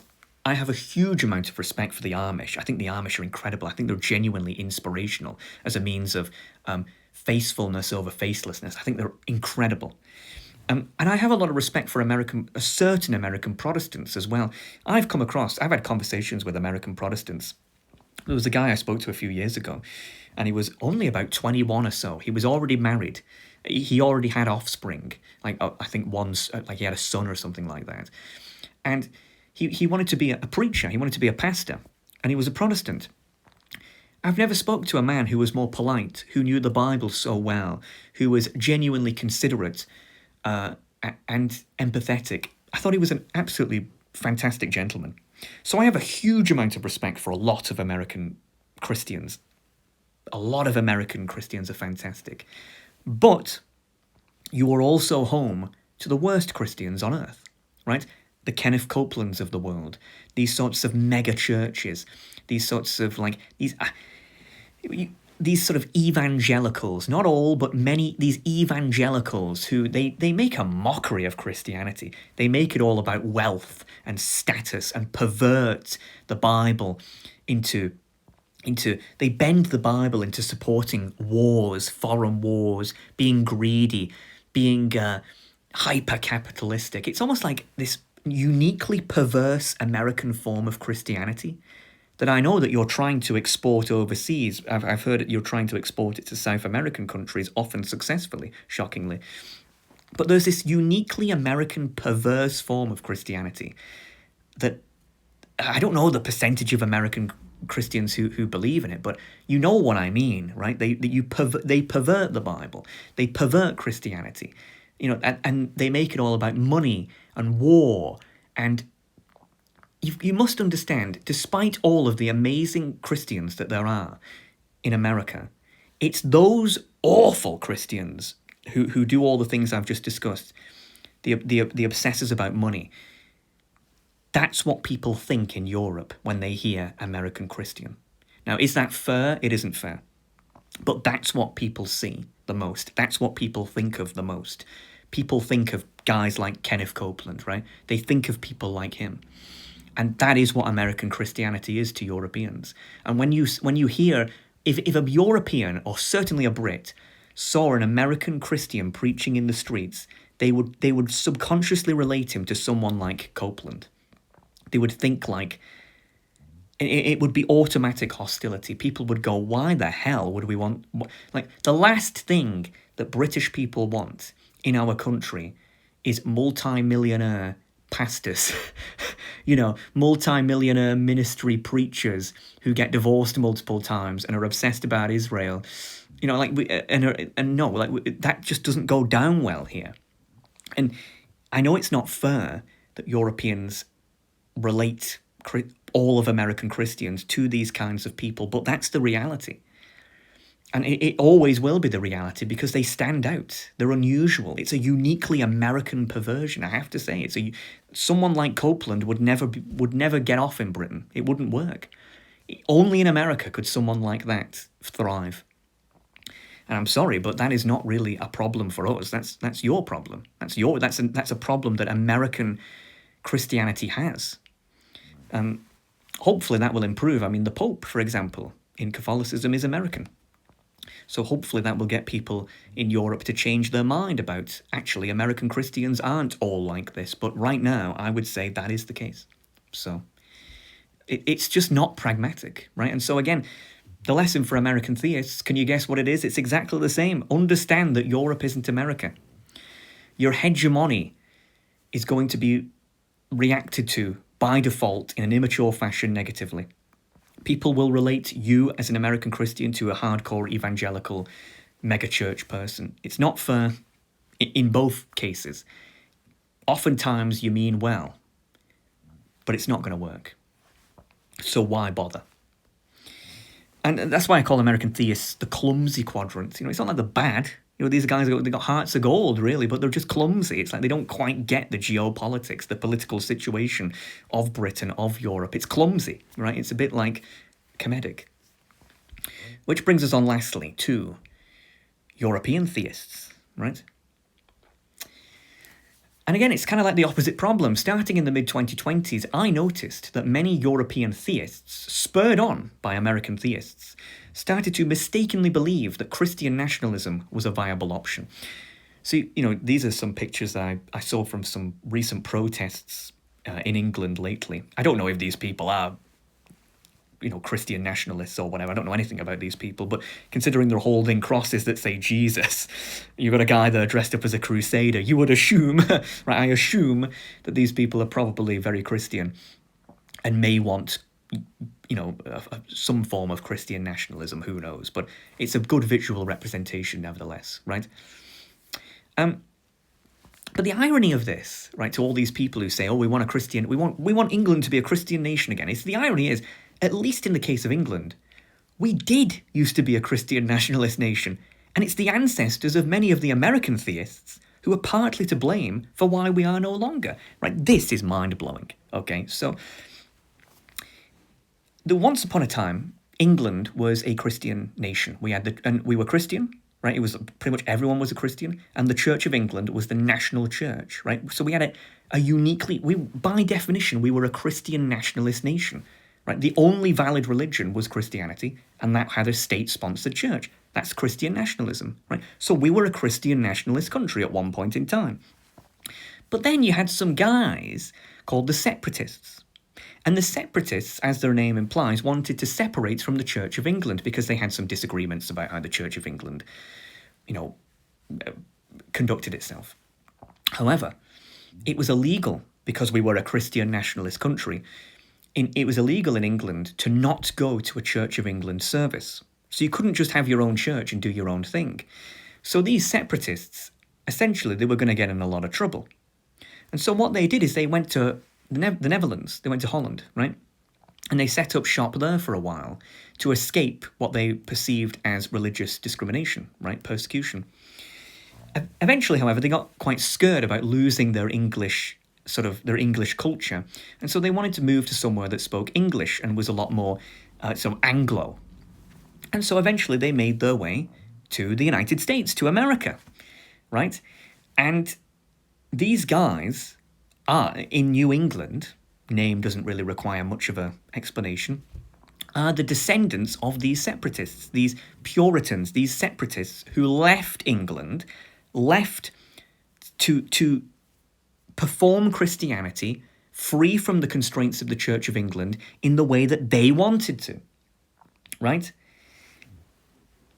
Do you not see the irony of this, right?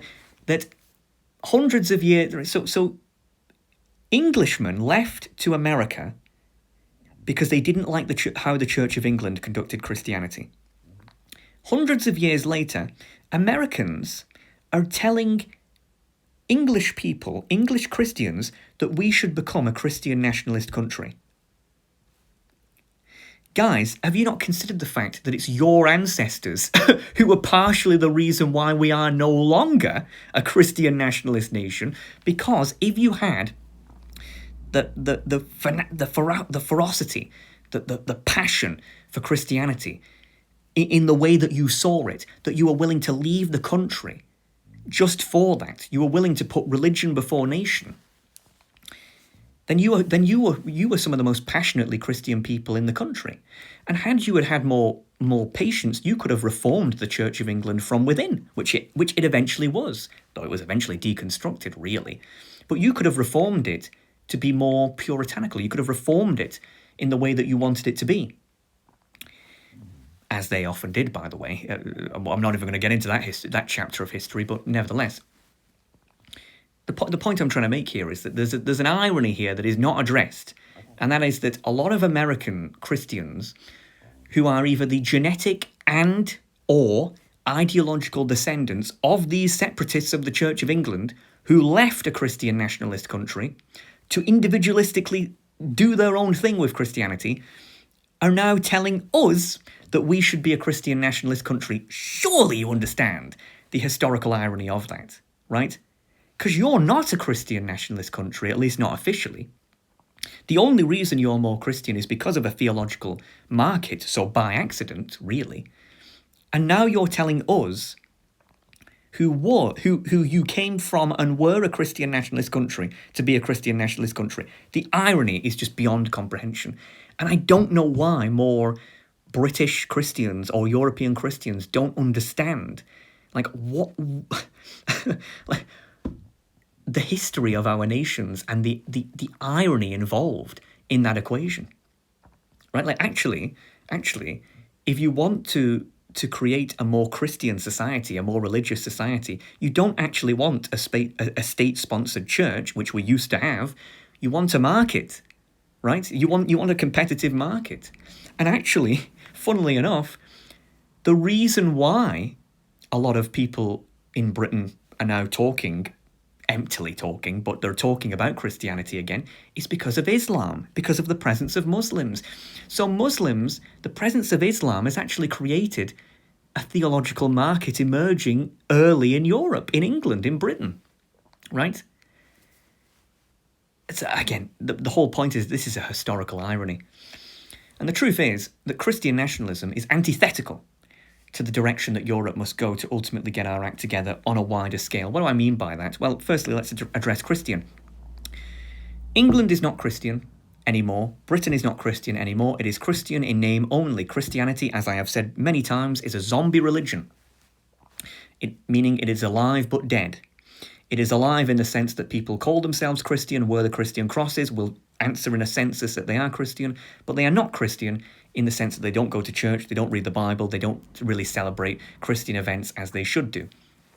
So it's a zombie religion, right? It's alive but dead.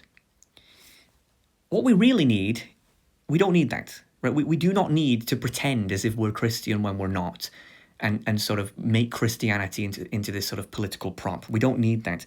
What we really need is a benevolent authoritarianism, as I've said before, where you can incorporate all the religions, whether Christianity or Islam or whatever, into this state matrix, this centralized state matrix, where people can be religious, but ultimately the state has the ultimate power. There is no sort of theological baggage attached to it. It is pure pragmatism. It is the balance of beauty enforced. Yes, you can be religious.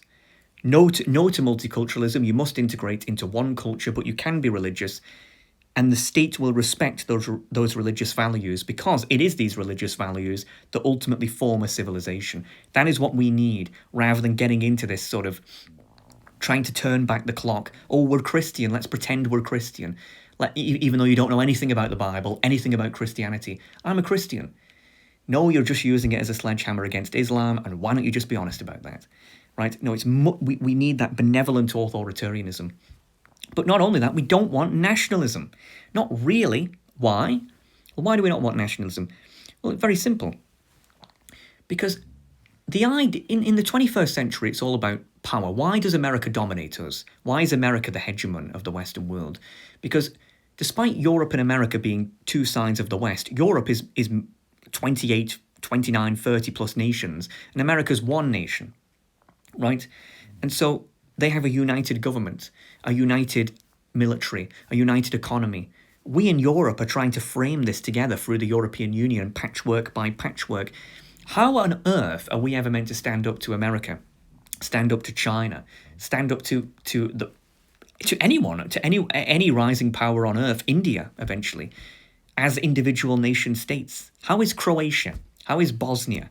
How is even big countries like France and Germany going to stand up to China, to India, to countries that have 10 times our population? I mean, come on, 100 times even in some circumstances.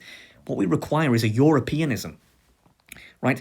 And what that means is not the European Union in its current form, right? What it means is we need a European Union that is socially conservative and economically socialist, that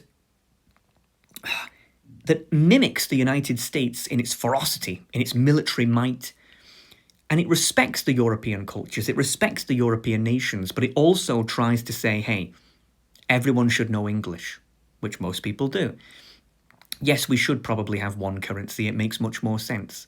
But at the same time, no, we're not going to try to homogenize Europe. We're not going to try to make everywhere look the same and sound, we need to, I know it sounds contradictory. It sounds like I'm asking for two things at once. Like, hang on, we need to unite but respect our individuality. But that is possible. Like, there's no reason why that's not possible. We have to come together for our own survival on the world stage, we in Europe. But at the same time, that doesn't mean that we should just become this sort of multicultural, neoliberal, hollow, universal, oh, let's just throw away all our history and, everywhere should be like glass. Let's just build a bunch of glass skyscrapers everywhere and, everything should be homogenized. No. Let's make a European Union that is fundamentally European, that respects our history, that is a logical coming together, a continuation. We don't have to rely on the outside world. We don't have to rely on immigrants. We don't have to have these culture wars. Like we should be able to unite together as friends, and eventually, as brothers and sisters, and eventually as one in a way over many decades, over many centuries. Surely a lot of Europeans must realize that when Americans push anti-EU sentiments, maybe the American citizens themselves don't realize this, but it is partially to protect their own dominance over Europe. Why would Americans want a strong Europe? Why would the world want a strong Europe? The world benefits from a divided Europe because it's one less superpower or potential superpower that they would have to deal with. No. We have to unite. But we can't keep uniting in the way that we're uniting now. We have to be much more intelligent. We have to be, as I said, we have to have a benevolent, authoritarian Europeanism, not a Christian nationalism. That is literally backwards. That is literally turning back the clock. Nope. It's time to embrace the future. We're in the 21st century, not the 17th century, not the 18th century, not the 19th century.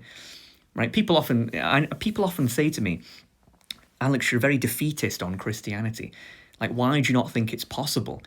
Like, surely it's possible that Europe can go back to Christianity. And I say, even if that was possible, which it isn't, you don't want that anyway, because it failed then and it will fail again. You want to be freed of that theological baggage. That doesn't mean making it illegal to be a Christian. People should be allowed to be Christians. People should respect Christianity and the history it has. But you don't want to. Do you really want to live in a society where people aren't taught about evolution? Please, I'm not even having this conversation. No, we need a benevolent, authoritarian Europeanism. And I'm afraid that you European theists who listen way too much to American Christians, to American theists, you have foolishly believed that we in Europe can play the same game as the Americans. We can't. The Americans can play the nationalism game because they're a massive, powerful nation. We in Europe are a conglomerate of small, not powerful nations. We can't play nationalism. We need internationalism to form a European state. The Americans can play Christianity because a lot of them are Christian, and it's highly ingrained in their society. That is not the case in Europe. It's historical. You have no idea the effort that it would take to turn that back, and even if you did, you wouldn't want it anyway. Your ancestors didn't. So I hope that makes sense. And again, so the lesson for the European theists is, can you guess? It's the same lesson as all the others. Understand that Europe isn't America. We're playing a different game. Stop listening to the American theists.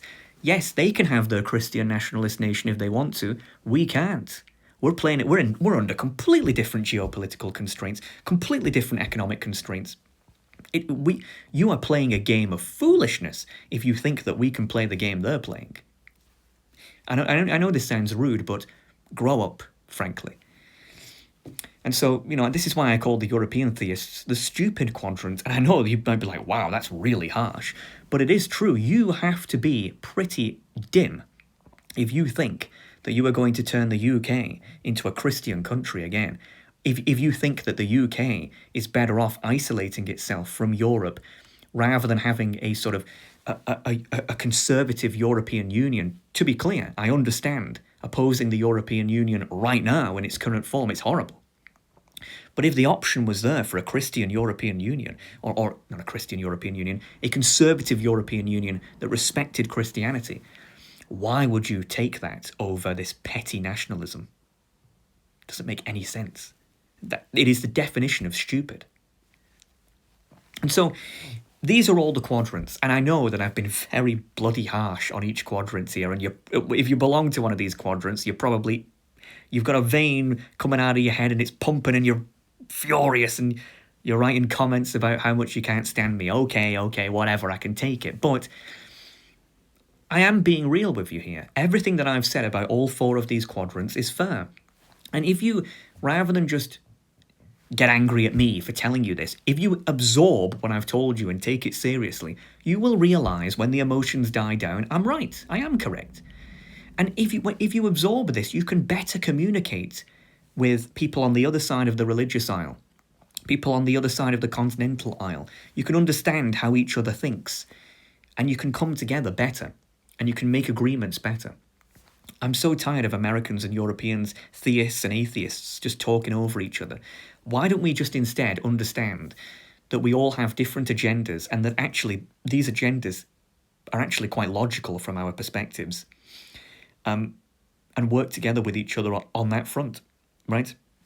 America probably should do away with a lot of its wacky, fanatical Christians, but that's for them to do. It's not for us in Europe to do.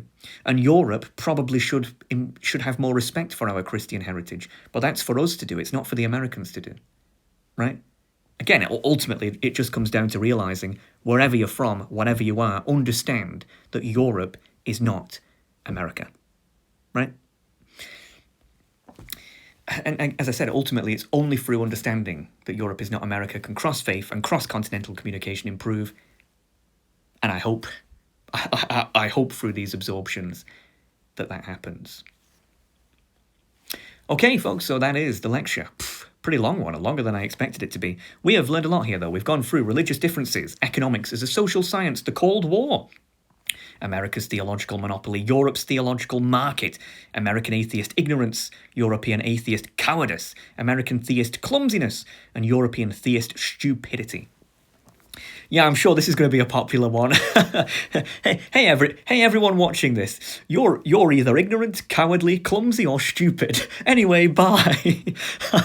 No, but come on. Immature people will get angry and they won't see what I mean. Mature people will go, hey, okay, I see where you're coming from. Whatever. But comment below, what are your thoughts on such religious differences? Do you think I'm right? Do you think I'm accurate in the differences I've said, why they are the case they are, and the lessons that could be learned from this? I'm so curious. And please, let me know where you're from. Are you European? Are you American? Are you a theist? Are you an atheist? I'd love to know. I'd love to sort of go through each one of the quadrant categories and see who responds with the most hostility and who responds with the most understanding. I'd be quite interested to see that, actually. And also, I'd just like to do I don't usually do this, but a note on sharing. I've noticed a lot of people share my lectures and productions to their friends and their foes. I've seen people take little clips, usually comedic clips, and post them on things like Twitter or whatever. I don't, people have asked me, like, do you mind? And I say, no, I don't mind at all. If you want to take a clip of mine, you think it's funny or you think it's dumb or whatever, feel free to clip it or whatever, or even react to it. But I won't watch it though. But hey, the people I know will probably find it quite entertaining. But yeah, I have no problem with you sharing. Or the problem with the things that I make is they're quite long and quite complicated, and it's not the sorts of things that get pushed by the algorithm. So if you do it by word of mouth, hey, you're helping me out, and if you find it funny, great. But nevertheless, folks, that is it. Curious what you think about this one, as ever. I'm bracing for impact here. I can smell the anger on the coming through already. But I think I'm right, and I'm going to stick by it. But it is genuinely my hope that Americans and Europeans, theists and atheists, can sort of learn what the hell is going on in each other's places and viewpoints, because it's so frustrating, the level of the level of misunderstanding that goes on now. And I hope this contributes towards that. But nevertheless, as ever, I appreciate you watching, and I'll see you next time.